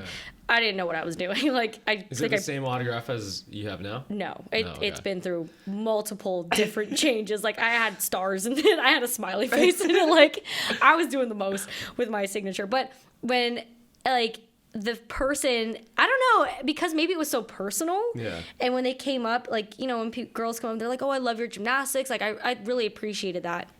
But I think too, like, it was different because it was my skill. This is like me. What's you? The vlogs. Okay. Like, it's just more me. And so it was cool because it wasn't like they're not liking me because of my talent. And like, they're kind of liking me for me. So it was so cool that like what I said, they like, it was heard. Yeah. So I think it was just so cool. It's like, oh, like people appreciating me for something that's like not that a I like, and skill. and I love gymnastics. It kind of felt like, because maybe I was doing it for so long, it just felt like a second part of me. But this is something new that I wanted to do and something that I was excited to do. And so when other people were excited to do it with me, it was like, wow, this is like, I didn't know you would care at all, but like if I wasn't a gymnast. And I think that's always why I've had to prove myself, like I am more than just a gymnast, because people only when I was younger saw me as a gymnast. Yeah. It's like as soon as they learned I was a gymnast, I was cool. Yeah. You know what I mean? But like, if you met me, they'd be like, who is this girl wearing the wristbands and like, likes Pokemon and all that stuff. But when I did gymnastics, I was cool. Yeah. So I think maybe when I was posting the vlogs and they really listened, like the dumpling stuff and like all those things, penguins, like it was just so cool. It was like, I love it. Like, and I love interacting with my fans. Dang, I didn't think you were gonna have a story for that, but people definitely call themselves penguins. Yeah, that's awesome. It's so crazy. Like, it's actually like, it's so cool. What do you call it? You're on this like quest right now, I guess. A quest. Quest to like the acting and singing world. Yeah. You know, how's that going? Because like you're not starting over in the sense, but like you're really good. A little bit, right? Yeah. But like how does it feel like to be a beginner again? You know? Oh man, I've definitely been through a whole roller coaster of emotion on that one. Definitely cried. More tears, guys. Definitely cried. But I think I've had to think about that. So when I was doing acting classes, when I was doing singing lessons, like I've always done acting and singing since I was young. So I think along with gymnastics, I always did that. But then I was more classically trained in singing, so it wasn't as much like pop or like anything, you know, you hear like for me, like what I was hearing on the radio. And for acting, it was kind of like, oh, like how come I don't look as natural as this person? Or like I started comparing myself. I had just like natural with their acting. Okay. Or like maybe like crying on camera. Like I never really cried like emotionally. Gymnastics is not a crying sport. So I had to learn how to tap into my emotions. And it just took me a little longer. And sometimes, you know, I would get frustrated with myself that it just didn't look as good as I wanted it to. Sure. And I had to remember, this is the patience part. I had to remember I am learning. I've been at this like professionally not that long. And gymnastics took me 10 years to build. And at the same time, I think I just don't remember starting gymnastics. Like I was so young and I struggled a lot when I was younger. But at the same time, like I had coaches, I had like parents, I had everyone around me to help me succeed, nutritionists and all this stuff. When I'm doing acting and music, it's kind of more just me and me to pick my team who I want to surround myself. And I've been so fortunate to be surrounded by like such amazing athletic trainers and coaches and all that stuff, mentors, that it is hard to sometimes find and do it on my own now in the acting and music space.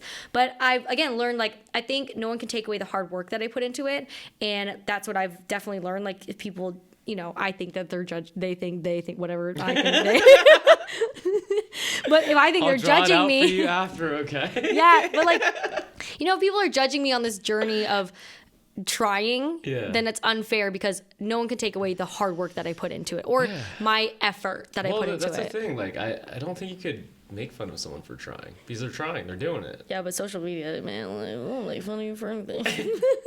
No, I know, but like just looking at it at yourself from, I don't know, when you're older and be like, oh, I'm so mad at myself that I didn't try it, versus if you did, you know. Yeah, exactly. Yeah. You know if it's going to work or not. Yeah. And again, like, I loved learning, and I think that's one of the things that like is also my superpowers. I like learning things and being very specific with my craft. And so I enjoy surrounding myself with professionals and learning from them and like seeing how they did it. Because that was like gymnastics. Like I was always looking at like Olympians, and I feel like you always have to have a little bit of a person to look up to. Yeah. And that's definitely, as I'm in this space, I don't really get to see face to face with them. But in the gym, we had Olympians in our gym. So I saw them every day. Yeah. But now it's kind of like, all right, I really look up to the coaches or classes that I take or like lessons that I do. Well, that's interesting, because that was your normal. That was my normal, yeah. You know, and there's a lot of people out there whose normal is like no Olympians. It's just like a ton of people who like aren't really trying anything, you know? Versus if you're surrounded with Olympians, with these elite teammates, you know, you're just like, oh, this is my normal. So like for the rest of my life, I'm gonna surround myself with like dope people that help me grow. Yeah, and it again, I think sometimes it definitely can be a comparison thing. You know, I think just from the competitiveness in me, gymnastics wise, like I'm always comparing, but at the same time, like I appreciate people who have been in it for a really long time, just knowing that their wisdom and all that stuff and what they've learned. And it's one of those things where I enjoy again being inspired in the space, because it's when you're learning, it can get very frustrating. So knowing that someone else has been in my shoes, it's okay. It's like, oh, this is normal. But like if I didn't know that, I would just be like, oh my god, like they're there, I'm here, and they didn't struggle at all. Like I make up things. You make up things that you don't know, but it's nice when I get to talk to them, like, oh, how did you get through this? I've been thinking about that a lot as well, because everyone, especially a lot of successful people, they go through this hardship, right? And like when you're stuck in a project or like this phase where like no one's booking you or this and that, like, yo, that's what hard feels like, bro. Like that's what hard feels like. You have to get through that. This isn't the normal. This is the normal path that it's going to take to get there. You think about that objectively, you're like, oh, like instead of quitting, you're like, oh, I'm just going to go through this experience. Keep sucking. And then eventually, like, I'll be good. It's great because my parents are great. My dad told me really good advice. He's like, successful people are persistent because, you know, the non-successful people, they give up. Yeah. And they change directions and they can be persistent in something else. Yeah, people don't fail, they quit. Yeah. But he's like, successful people keep at it and they keep seeing the vision. And, you know, so it's hard because, like, in entertainment, you don't know where you're going to get your next job. Like, and that's why I think I like social media, because I get to create what I want to do. Yeah. Where I don't have to wait on anybody. But at the same time with, like, you have to still be persistent at what you want. And I think for me, you don't take that time to just be like, oh, it's a waiting game. Like, you can still learn, grow. So when you get there, you're ready to go. What do you like about it? What? Acting and singing. The performance. I got distracted, sorry. Shouts out Brian's out here, first audience member in a while. What's up? No, you got to do the clapping. Audience clapping. The laugh track. Yeah. I love acting because I love being a character and I love performing, but that performing is different because it's in front of cameras. But I love being a character and I love, like, just getting into that emotional state. It's so fun. What does it do for you? I feel like I'm in a movie, which I probably, that's the goal. That's the goal. But, like, you're like, I used to play like that when I was younger. Like, I'd be like Gandalf, or like throwing like wizardry, or like I'd be like playing Pokemon or whatever. It's like playing. It's so fun. And then I feel like with music, I just love creating. I love getting with a team and writing a song and like being in that moment and seeing that vision come to life. And especially like music videos, so like visuals, like that's definitely the next goal. It's visuals for music videos. I didn't know dancers make music videos, and also like the song is seen differently through a visual lens.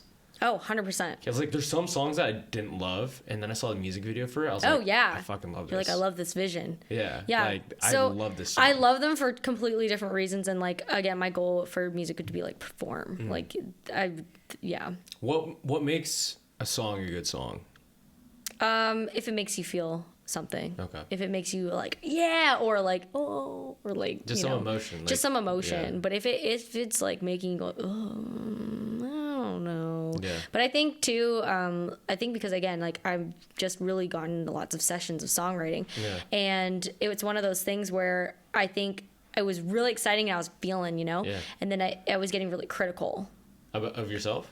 Of myself, and then just listening like what genres, like I started getting too not into it, but too like, this song is structurally like this song is like this, okay, how do I make my song, like, instead of more just feeling. What's your writing process? So or with the team, or by yourself? I think by myself, it's definitely like, I always write when I cry, but like, it was my therapy. I need to cry more, guys. It was my therapy. Writing music went during COVID. Like, I was living by myself. It was so tough. I did not do well mentally, but I really looked to music, and I knew how to play like basic chords on the piano, basic chords on a guitar, and I would just pick chords from other songs and just start writing, like, just whatever I was feeling. And I kind of felt like whatever, like, if I felt a sad song, I would look up like a sad song and their chords, and then I just start singing. Wow. Yeah, but then when I got into more like the pop writing, it was cool because I get in a session with like writers and producers, and they've been in the game for like ever, and it's so cool to see their process because they're so quick. And for me, it's like, I'm definitely a feel person, so it's been interesting to like feel within this time frame. You know what I mean? Feelings right now. Feel feelings right now. But it's cool. It's like a lot of the times it's more, you get the vibe of what like I'm feeling or what I want.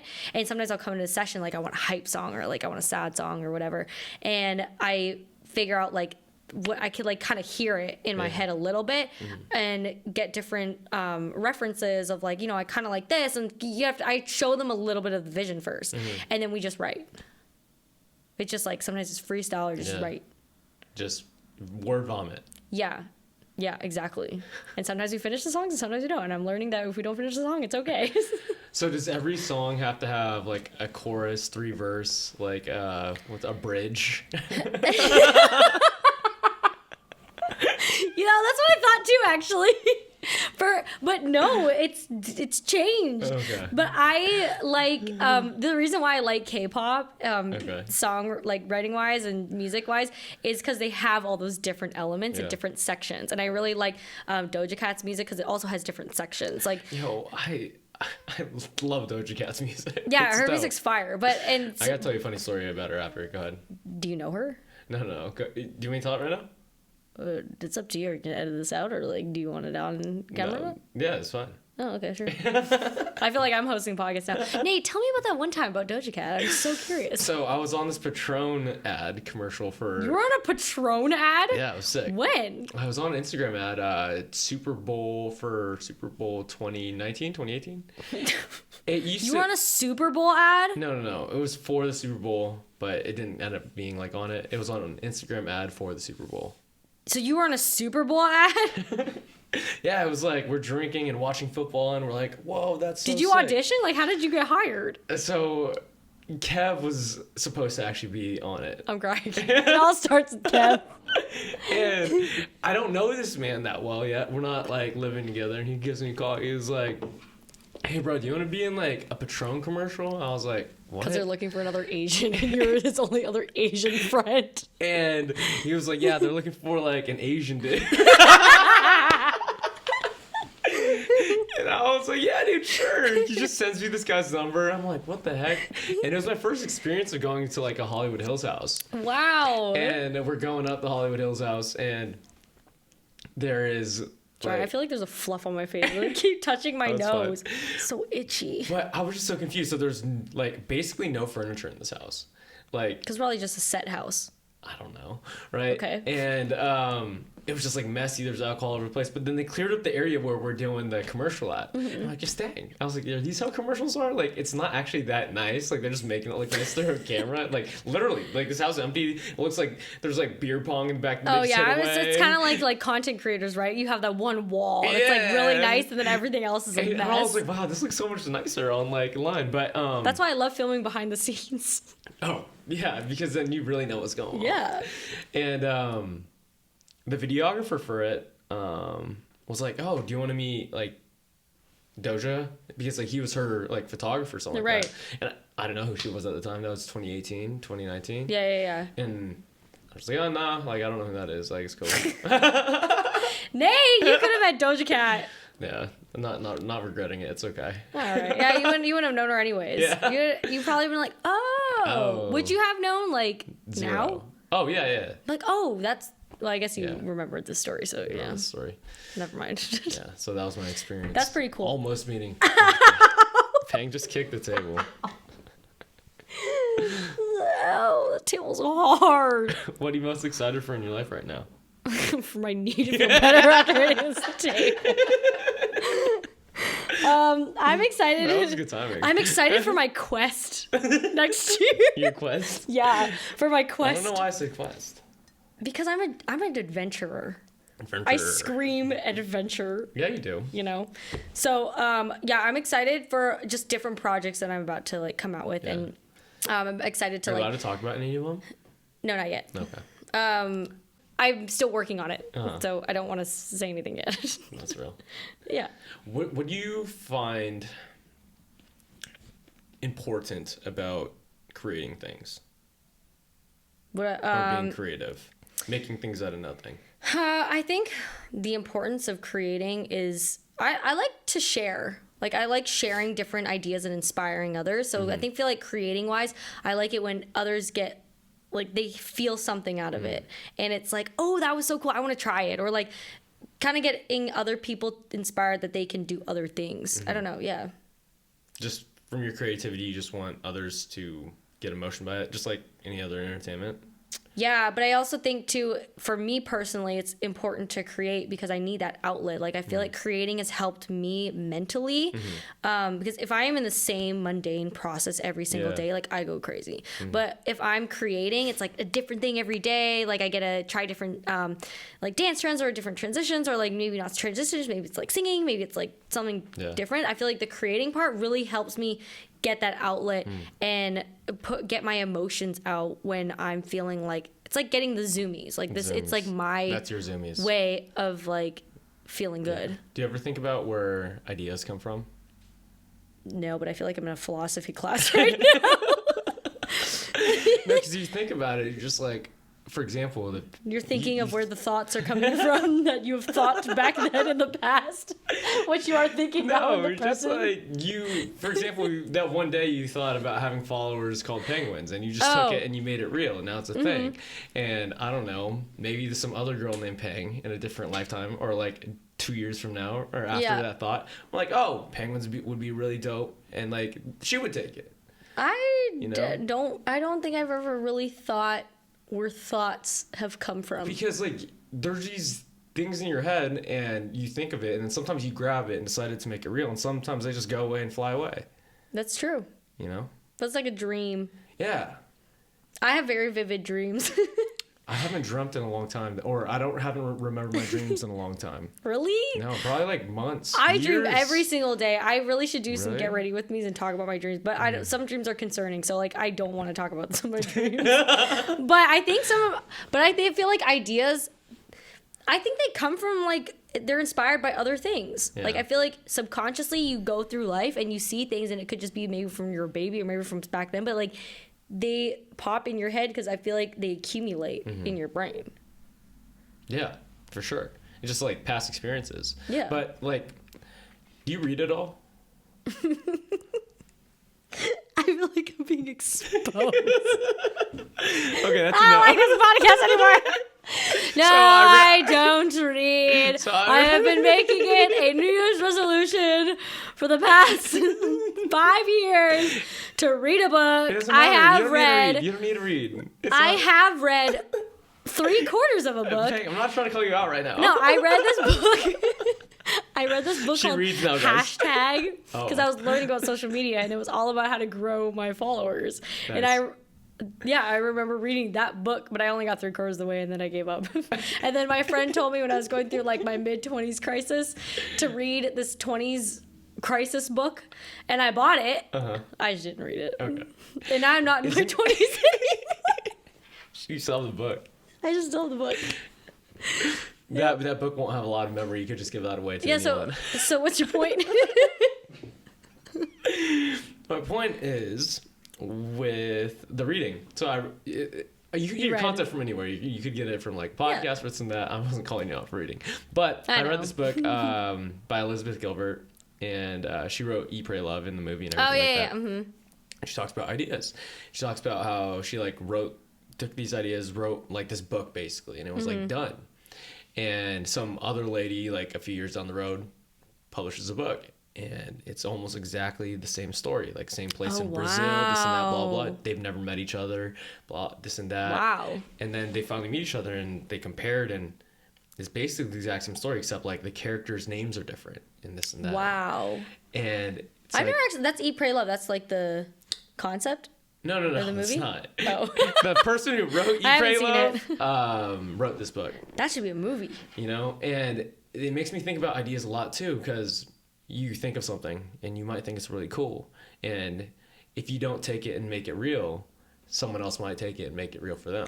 Oh, 100%. I feel like there's so many like things that I've thought of and then someone else does it, but I that's why I think thoughts come from like things you're inspired by, because, you know, humans see similar things like in their lifetime, like even if it's in different parts of the world, sometimes they experience the same things. That's why I feel like the world is so big.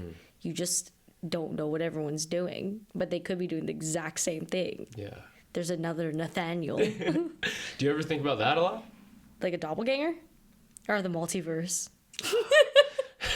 I guess because I am on a quest in my dreams to go into a different universe. I was like, where's your brain at? No, I think it's really influenced by Marvel.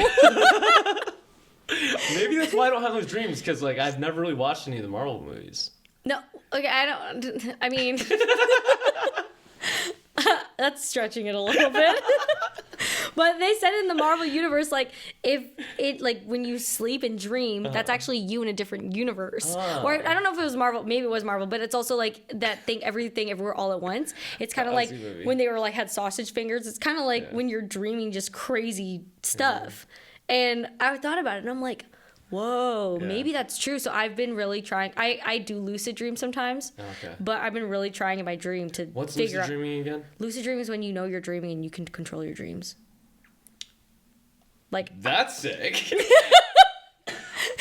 It's like you're playing this video game and every move they make is right. I love sleep. Like I don't like sleeping, but I love dreaming. Maybe it's because I don't sleep enough that I don't dream.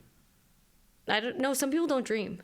Okay. I just have very vivid dreams. Like I've definitely had the same dreams in a row where I was like, I know what to do. Yeah. I know where the lost diamond is in this dream. Yeah. Or I'd be like, oh, I'm dreaming I can fly. So like I'll grab my little broomstick and fly. And then like some dreams, this one time I dreamt and then I woke up and I dreamt that I was sleeping, but I was still in my dream. Like, it was like an inception moment. That's but crazy. Then now I try to remember, like, when I do go in my dream, I'm like, I need to know I'm dreaming so then I can figure out if there's a multiverse. That's my next mission. Do you ever think we're in the Matrix? No. No. No, I just think we're in our own universe. But I wouldn't discount, like... Or it wouldn't like be surprised if there was another back to philosophy universe. Yeah. Back to philosophy class. Do you know who Naval Ravikant is? He's like a modern day philosopher guy. I actually don't like pay attention to philosophy. No, but he said this one thing and he was like, oh, you think about it. You open your eyes one day, right? Mm-hmm. And when you're born, you experience a ton of light sounds and then they're gone. It's just a whole thing of lights and sounds and feelings. That sounds so depressing. They're gone. Poof. Poof. It's just it's a single player game. So I'm like kind of confused. All right, like you're just saying that you see lights and sounds your whole entire life and it's gone? Yeah, technically every day right now is just lights and sounds. And then it's gone? Tomorrow seems to be lights and sounds. Every day is going to be lights and sounds. There's no like feeling in there? Like it's just lights and sounds? I mean, objectively, right? Such a sad life. Like, why would you think about it? It's just lights and sounds. If you think about it as lights and sounds, then it's going to flash by like that. But if you think like you have to enrich your life. No, for sure. Yeah. That's why it sounded so depressing. Like his life was a life of 83 years of lights and sounds. Lights and sounds, day and night. Yeah. Didn't matter. Like he sounds emotionless. Like this person of lights and sounds sounds like they have no emotion. They don't care. They just see lights and sounds. They don't even laugh. They don't cry. I think it makes it easier to go by without having super high in emotional states. Like for example, like anxiety or depression, right? Mm-hmm. That's when people think too much about the past or too much about the future, and they're just living in these crazy moments when in reality it's just like every day you're just experiencing lights and sounds. No, it's like that whole thing. Whatever makes you sleep and not dream at night. It's like your life is meaningful, but it doesn't mean anything. I've had that thought. Like, I've definitely was like, I am a small little speck on this big giant rock in the middle of space, just floating. Yeah. And if whatever I do, life will continue and keep going. So that's what I'm saying. Yeah, but it's so much better than lights and sounds. That's what I meant. A life of lights and sounds. Like, there's no context. We're skipping the lights and sounds, guys. All right. So. Yeah. What inspires your art? Like, what are the things that you take from to get into these acting roles, the songs that you write, the emotions that you feel, the things that you create in, like, I don't know, your shirts and all this merch that you had, or the videos? Like, where does the inspiration come from? That's a great question. I don't know if I actually have an answer to that, because I think it's a spurt of the moment type thing, especially with like the creating like social media content. I feel like that's like very spur of the moment, and sometimes it's more like, oh, I have a goal in mind. Like, it is kind of like a mini business. Like, my goal was to showcase I was more than just a gymnast, so I was inspired by that thought. And then for acting, like when I get into a role, I don't want to say like I'm inspired in the moment, but when are you a fan of movies? Oh yeah, I love movies. So you're inspired by movies, like? actresses and actors. But I don't 100%. But I think when I'm acting, I'm not thinking about them. Yeah, like I'm thinking about like the scene or like the thing I want to create. But I would say the inspiration like comes, I feel like, more either before and after I'm actually doing the art. Like I would say like there's moments in my life would inspire like a song, but then there's sometimes where there's like I want a upbeat song and there's more intention behind it. But I would say like when I watch actors, I do get inspired by them, but I need to learn more about them to get inspired. Like, I think if I just watched a really great performance, I'm like, wow, that's amazing. Yeah. But then I feel bad about myself. I'm just like, wow, that was so good. Like, they didn't struggle at all. But I feel like when I know their story of, like, how they got there, that inspires me. Because that's the journey that I'm going through right now. And it's inspiring to know that they made it through what I'm going through. Who are those people? Ed Sheeran was one of them. I love Ed Sheeran. I love Ed Sheeran. His songwriting is so good, but I also like just like learned more about him, and it was cool because like he really showed that he couldn't sing that well, and the first early videos of Ed Sheeran aren't great, dude. Yeah, but it's cool because it's like, okay, someone who loves this so much like still worked at it, and like it that inspires me to work hard because it's like. He worked so hard. He believed in himself. He has had a talent that he was like, he knew that's where he wanted to be. Yeah. And I don't know so much about like actors and actresses, but even when they come from like different backgrounds and they made it in Hollywood or something, or like they worked so hard and they were trying and trying and trying.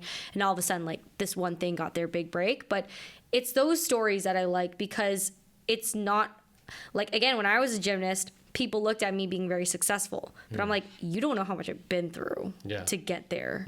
And when I tell them that story, they almost are more appreciative because they're going through the hardships. Like the top is like, when you get there, it's more easy because it's like, you earned it. You worked hard.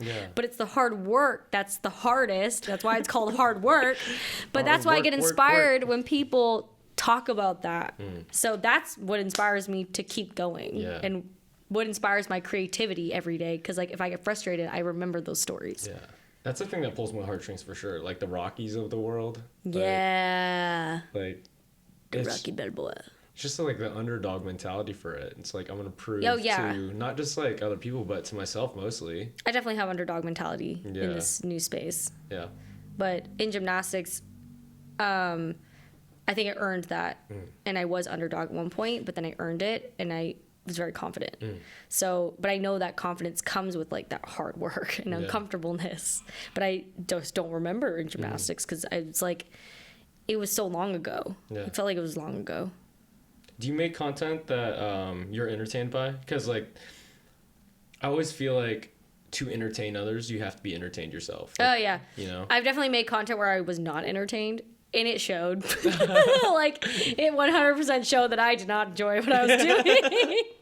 What are some of your favorite forms of, like, I guess, content yourself? Like, do you love music and go to concerts a lot? Or do you watch, like, for example, like Kev.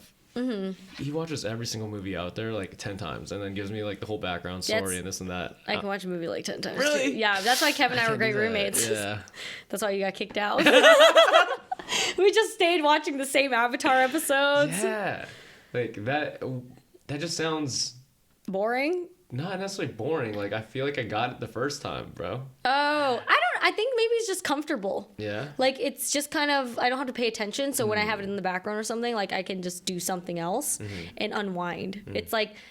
kind of like calming music to me. Like, I've already seen it and heard it. So it's not like I'm paying attention. Like, I can like zone out when I watch the same movie over and over and over and over. Avatar has a lot of good stories in it. Yeah. And lessons. Oh, yeah. Avatar. Which you don't realize, but it does. Especially when you watch it as an adult. Because, like, you don't have the experience to, like, really appreciate the lessons, like, in that show. Until like you're older to have the capabilities to like understand and like have more experience of those emotions. Yeah.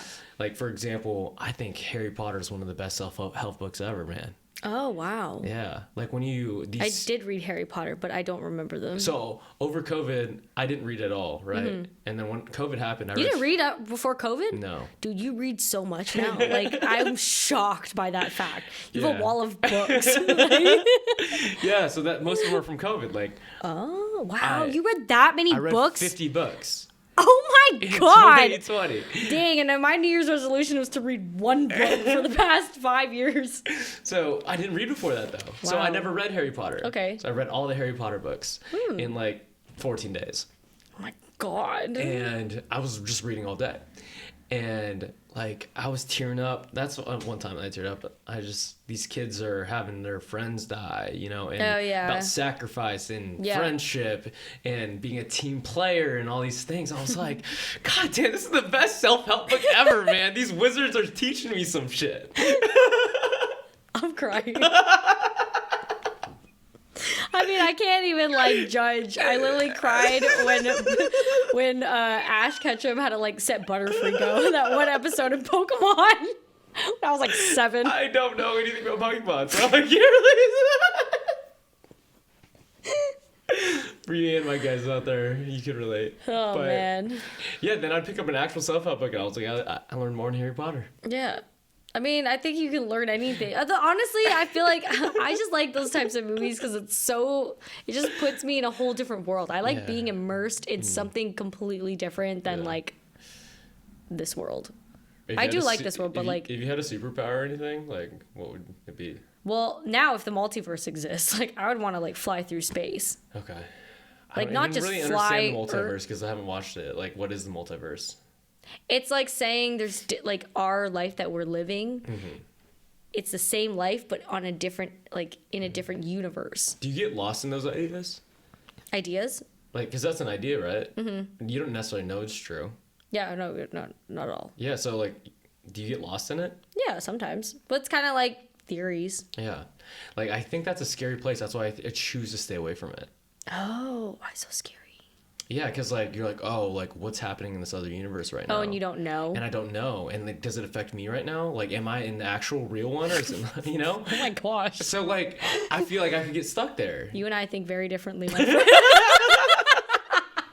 I'm like in my dreams, like, ooh, can I go to this other universe? Like when people ask me, like, I was like, no, I don't think about that. Like the other day, we were driving. I've been doing these night hikes and night runs. That's with somebody, or are you doing by yourself? I did one by myself, but like in the dangerous. it's pretty scary. You shouldn't do too. that. We heard coyotes one time. Like, okay, so you're with someone? That one time, yeah. Oh, okay, but as a friend. Off the record. You shouldn't do that. Yeah, I understand. But yeah, we were in this neighborhood starting this run. He was like, yeah, dude, I just don't think a lot of like good people live here. And I was like, what? I started looking around. He's like, yeah, those vans, like, I don't know what they do with them and this and that. And I was like, what?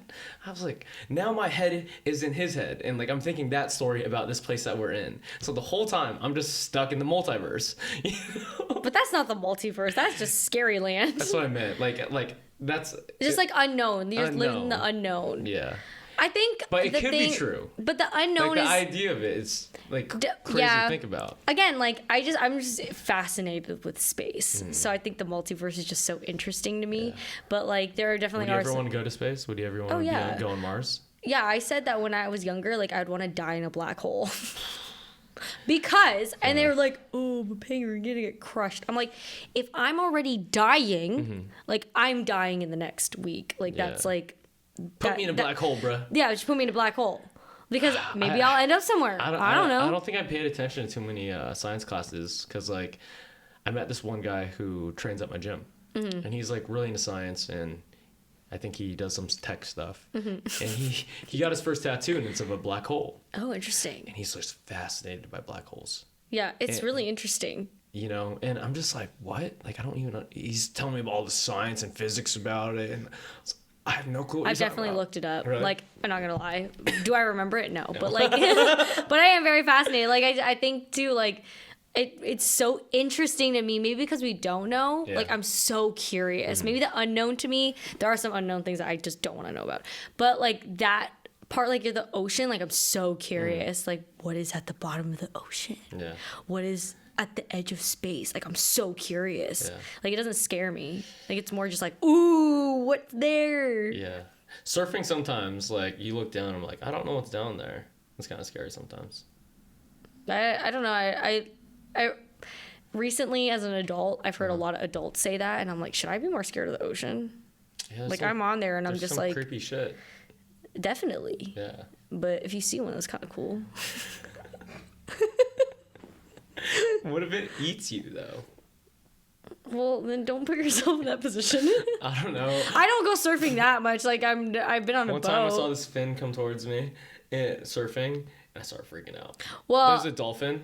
But that's the thing. It's like, that would scare me because I know what it is. Okay. But if it's something new, I'd be like, what is that? Yeah. But if it's fin, I'd be like, oh, it's a shark or a dolphin. Then yeah, I'd be scared. Yeah. But if it's... It's crazy that you actually don't know what these animals do, though. Like, for example, like, you just think sharks, like, would eat you alive, and you see some videos of this. But a lot of people think sharks are very friendly, and, like, they swim with them and this and that. I think animals can definitely sense whatever you're giving, and I've had that thought. Like, if I see a snake, I'm like... It knows I'm scared. I'm like, really? Okay, I'm trying to calm myself down. Or like if I'm petting a dog or something, like dogs would scare me when I was younger. I'm like, okay, we're not scared. It can sense our fear, but we're fine. Like, and then I would test it out. Yeah, some dogs are gnarly like that. Yeah, some dogs don't want to be petted. Yeah, they're like, don't touch me, bro. Yeah, 100%. And it's like, oh my God. And they bark at you. It's so scary. Yeah, like, yeah. Have you ever been bit by a dog? No, but I've been bit by a hamster. Did it make blood? On this finger, and I'm so scarred. I hate guinea pigs, hamsters. Like, I just don't like rodents like that. Because my intention. So I had sugar cookies. I was like 6 years old, and I had a sugar cookie, and I was like, you know, like. Ooh, that was real good. Wow, do it one more time. It was a great sugar cookie. And then I went to go pet.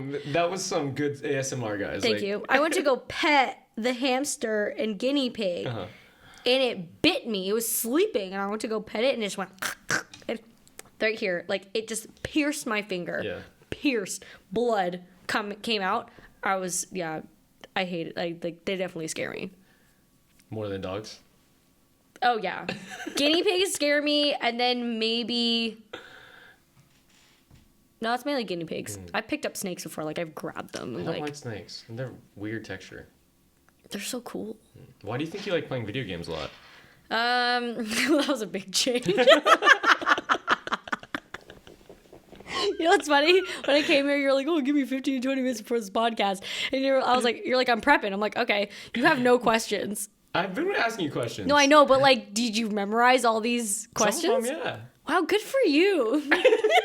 Dang, underestimating me. No sheet of paper, no nothing? No, nothing. Wow. I mean, I have a general idea. Obviously, not all the questions are, like, ingrained in my head. I know, like, kind of where I want to guide the conversation and the topics I want to hit and some of the questions. And some questions leads to other questions. Was video games on there? Yeah. Oh, okay, cool. Anyways.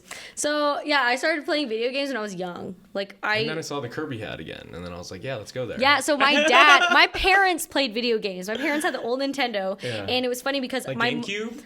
No, Nintendo. GameCube wasn't even made. It was the 2-button gray Nintendo. The rectangle? Yeah. Okay. Yeah. And the like 1 inch by 1 inch screen? Screen? No, it's like the console, like the gray console Nintendo. It's got 2 buttons, A and B, and then like the games are like almost like squished VHSs, and you just click it in there. You have no idea what I'm talking about. Zero clue. Anyways, irrelevant. It's fine. My parents play video games. So when my mom was pregnant with me, she would play Dr. Mario with me in her belly. And then so when I was born, like, they would give me the controllers and I was playing video games with my parents. Yeah. And so then when I grew up, they always got us like the gaming consoles because they just thought they liked gaming. And so they would play it too. They play it too. They play it with me, or I play it with my cousins. My cousins were big gamers. So I have a big family, and we're all very competitive. No mercy in all these video games. Just absolutely murder on these video games. We played like Super Smash Bros, Mario Party. We would do like Pokemon Stadium and all that, like the old games. And Again, it was on the Nintendo 64, and then we got like the DS's, but I've always grown up with video games. Yeah. Like it's always been a part of my life. And do you think they help? Yeah. How so? Because like, I think it helps you learn how to calm down. It helps you to learn to be patient. Yeah. It helps you to focus in. Yeah. Because if you're trying to beat a level or smash someone in Super Smash Bros, like you're laser focused. Yeah. You can't get distracted. That's so I think it helped my gymnastics. That's dope. That's so different from like a lot of people's negative connotation towards it, especially like the generation that we grew up in, like our parents. Like your parents were dope in the sense of they played video games, but a lot of people their age were very negative towards it. Like when I grew up, I was like, don't play that, they're bad for you. Like my mom would be like, they're turning your brain into mush. Oh yeah, I've heard that for sure. And I'm like, because you're just staring. Because I think objectively, because you love that word. Objectively, you're staring at lights and what is it?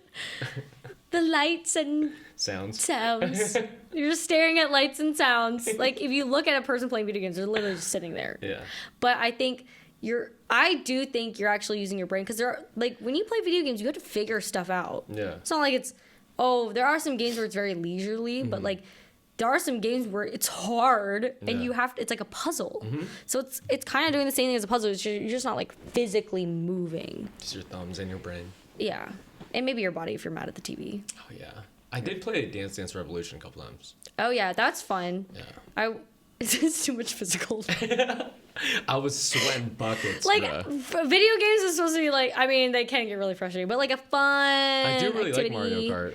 I love Mario Kart. Mario Party and Super Smash Bros. Is definitely my top. Super Smash Bros. Has been around for a minute. I remember playing that at like my friend's house in like second grade. Yeah, we played it all the time. And then we had I've had a lot of like really good games that I've played. Hollow Knights is my favorite right now. Hollow Knights, what's that? It's an indie game, and Kev actually told me that it won an award for best indie game. Do you stream? No, but that's also on my New Year's resolution is to stream. I'd love to stream. The setup, I can't figure it out. I don't see the appeal of it. Like I know a lot of people are into it, and I know a lot of people are big fans of streaming. Yeah. And maybe it's because I don't play a lot of video games, but people are just watching this dude play a video game on YouTube or on their stream. But sometimes it's not a video game. Sometimes it's other like people doing things. So like I guess it's like, think of it as if you were to watch a live YouTube video on how to edit, and someone streamed that and they're on there like live. Yeah. So that could actually be streaming too. But I feel like I don't know. I haven't really like tried streaming, so I'll let you know. Another quest. Yes, I'm on another quest.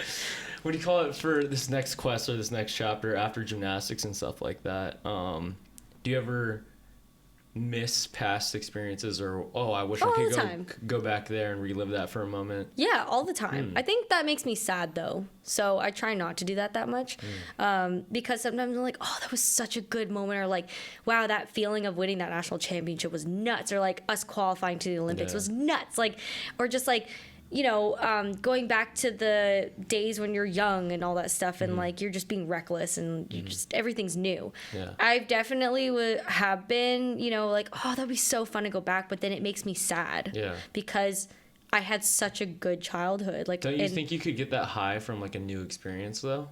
Yeah, but I think for me, I don't want to chase that high. I don't want to chase a new high. Like, I want that high to just happen naturally. I think that's why it makes me sad. Isn't it kind of like right now, though? It's like, I want to achieve this and achieve that. And then you'll get there and feel that feeling of the 2018 National Championship. And then, But those feelings are different. And I think that's what I've learned. Like, different how? So... Because when I was graduating gymnastics, I was so nervous and I put so much pressure, like I'm never going to feel that same success somewhere else. And that pressurized me. And my mom was like, that is its own thing. And like that moment was so great because that's what that moment was.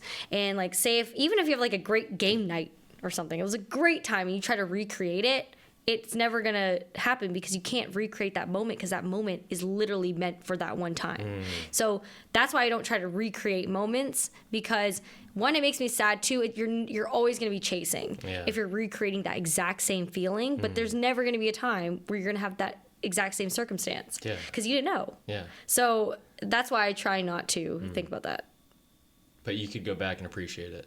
but I try and go back and appreciate it, but not so much being like, oh, like, how come I haven't had another feeling like that in a long time? Or like, because I've definitely, it put me down a dark quest. Dark quest. How do you dig yourself out of the? How do you dig yourself out of the dark quest? I'm talking to my mom. I feel like the people who do have good relationships with their moms like are healthier people. Yeah, I love my parents. I can talk to my parents about anything. Like if I'm upset, depressed, like I just talk to them about it. So and they have had some great wisdom. And I think too, like they're very realistic also, but in a healthy way. And like they know me better than anyone. So they really know how to help me out of these slumps. And I think too, if I didn't have them, like I have the tools now to like at least talk about it and like get it out of my system. But before I used to bottle it up and my parents had to get it out of me. What are some things that people could do to help them get out of it? I think definitely talk it out or find a creative outlet. Like music really helped me during my dark times. And then talking to my parents, talking to just different people who had been through similar experiences helped me. And like, even if that's listening to other people you don't know necessarily, but like just talk, like listening and talking it out helped a lot. Yeah. What are some of the, I guess, emotions that you write in the songs, like from experiences? Does that make sense? Yeah. Like, do you talk about like gymnastics, but the feelings that you had in gymnastics in these songs, or like? Stuff Yes like and that? no. I think because that was the past. Like it's hard to live in the past. Like what I actually realized, like when I was writing kind of like past things, it's hard to remember like specific moments. I just remember the feeling, and it's hard to like write about a feeling in that sense of. There's no context. Do you have a theme for like I guess the songs that you're creating right now, or like for example, like if you were to create an album or someone to create an album, like is there a theme for it, or are they just like all random songs? Well, my songs aren't as emotional. Like I would say they're poppity pop. Yeah, they're like upbeat, because I think for me what I want for my music is for people to move, like dance, and they want to like feel good about themselves, and they want to get inspired by like what they're doing. And so it's not necessarily, it is harder for me to write like sad songs with other people, like with songwriters and stuff, but by myself, like it's nice because it's for me. It's almost like that's like my poetry, my therapy. And then songwriting to me, like putting out music is like a fun thing. So I want to make it fun. What advice do you have for people who like don't have that creative outlet, who need something to like let out? Like how do they find their singing, their transition video? Like it's hard. I've had these conversations with like when I do motivational speaking and stuff, and I'm like, it just experiment. Like experiment what makes you happy, and also know that nothing that if someone else is doing something that makes them happy, that doesn't necessarily mean that'll make you happy. And sometimes it's literally just sitting there. Like, if you just like sitting, just sit. Like live in the sitting. Live in the sitting, guys. But some people are like, they think you have to do something to get that outlet. But I'm like, it's just more recognizing what makes you content in that moment. Content. And making me content with songwriting when I was crying. Like that helped me get out of it. A glass of tea, pinkies up. Exactly. With my old fashioned that I'm not drinking. You didn't need to say you weren't drinking it. My bad. But you're not editing it, so. So Peng Peng, where can everyone find you? You can find me at Peng Peng Lee. No, my last name is not Klee. Everyone's like, oh, it's Peng Peng Lee. I'm like, it's not Klee. My last name is not Klee. It is Lee, and there was another Peng Peng Lee, so I had to add the C. What other Peng Peng Lee is there out there? You should just hit her up, ask for her domain back. That was a lot. That's a lot of work. Too much? Well, I don't want... She was first. I'm not going to ask her. What if she doesn't use it? Well, then, yeah, maybe... I guess I could have. But I just... Peng Peng Lee's, guys. If that is her name, I'm not going to be like, oh, can I take your name? Like... That's my name, though. She got it first. Okay. You're anyways, so nice. Today, that's Canadian in me. So nice. So nice. You can find me at Peng Peng Lee on all platforms. I have the same handle to make it simple. Do you tweet? No. Don't tweet. So we're mostly YouTube, TikTok, Instagram, and LTK, which is where how was Hot Air Balloons, by the way? Oh, so fun. Yeah? Watch my vlog. I did. Oh, you did? Really? Yeah. Oh, wow. I loved it. I had a great time. It looks kind of scary because like those flames are really close to like the fabric of the. Yeah, I was curious about that. I'm like, do these flames not? How do you steer it? They don't. You don't steer it. Dude, they literally just take you in this balloon. You go up and you just float. Like, and I was like, so where did we land? I'm like, I didn't get it. You don't steer at all. You just land in the ocean. So we landed like by someone's backyard, and it was funny because we were coming down, and they were just like, hey, we're gonna land out by this like patch of grass over here, and they're like, okay, copy that, I see you, and I'm like, we're landing just somewhere random. There's no like, it's not like a runway. Yeah. Like I was curious. I thought there was steering. Okay. But I guess they've discovered the wind patterns of maybe where these balloons will go. But I was also thinking like in Turkey. Crazy. That's kind of crazy. It's in Turkey. Yeah. That's where they have the hot air balloons, and I really want to go there. That's on my bucket list. Is that the one with all of them in the air? There's like 1,000 of them. So cool. I've seen photos. Yeah, it's so cool, and I really want to go. But I was thinking about that, and I'm like, do they all just float? Yeah. Like, what if you hit each other? Ooh. If you typed in on Google, probably like horrifying accidents. There was a hot air balloon accident like really close to the daylight, and I looked that up after because I was curious. I was like, do hot air balloons like go on fire?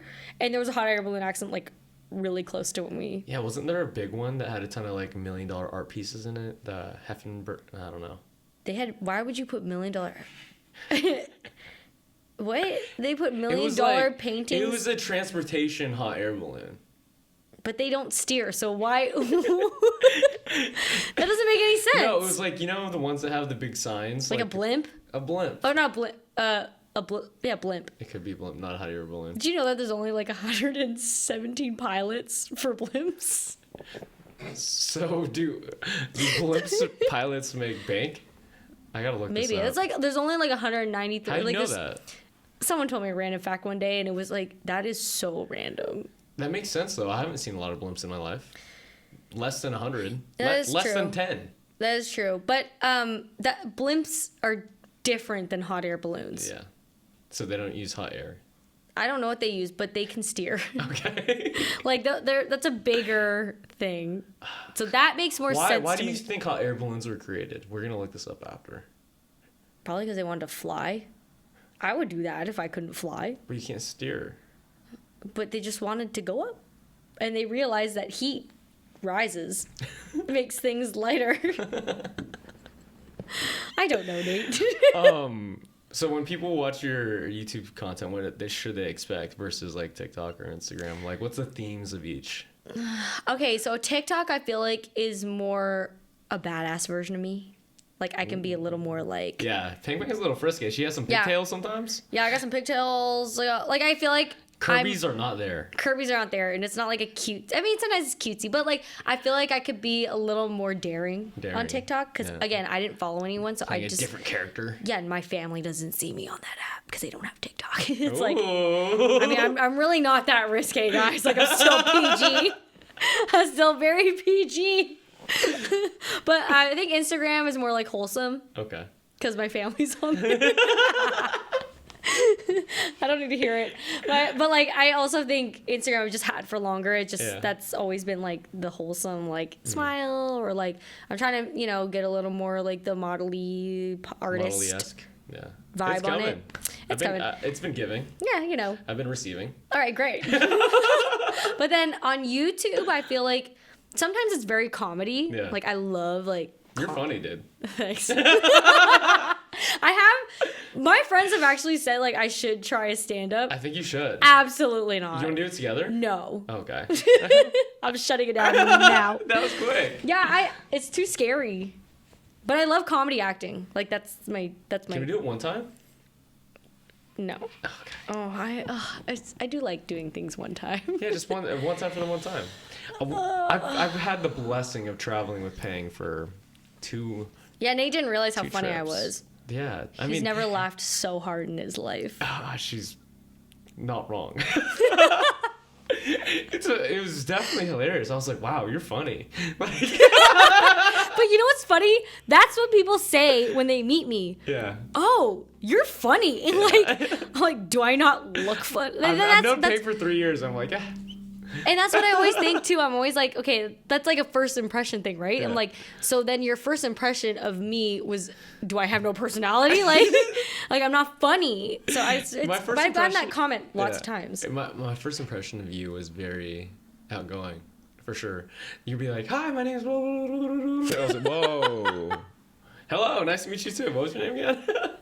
Like, I missed your name. Like, you were already on the 10th question, and I was like, whoa. Like, where are we right now? We're in Happy Land. We did have that one bonding moment, though, where I played guitar and then you're singing. Mm-hmm. We gotta do a duo and stuff soon. It's so funny because I got a new phone, so I got a bunch of, like, old photos and videos. Yeah. Oh, you saw it on there? Yeah, it was on there. Was it good? Yeah, was it okay? I was like, oh. Cute. It was nice. I was like, oh, we should definitely have a jam session again. I love jam sessions. And we'll have you back on when you release your projects. Yes. Oh, this is going to be so exciting. Yeah. Stu. Go check out Miss Peng Peng. And we'll see you in the next one, guys. Bye-bye. Bye.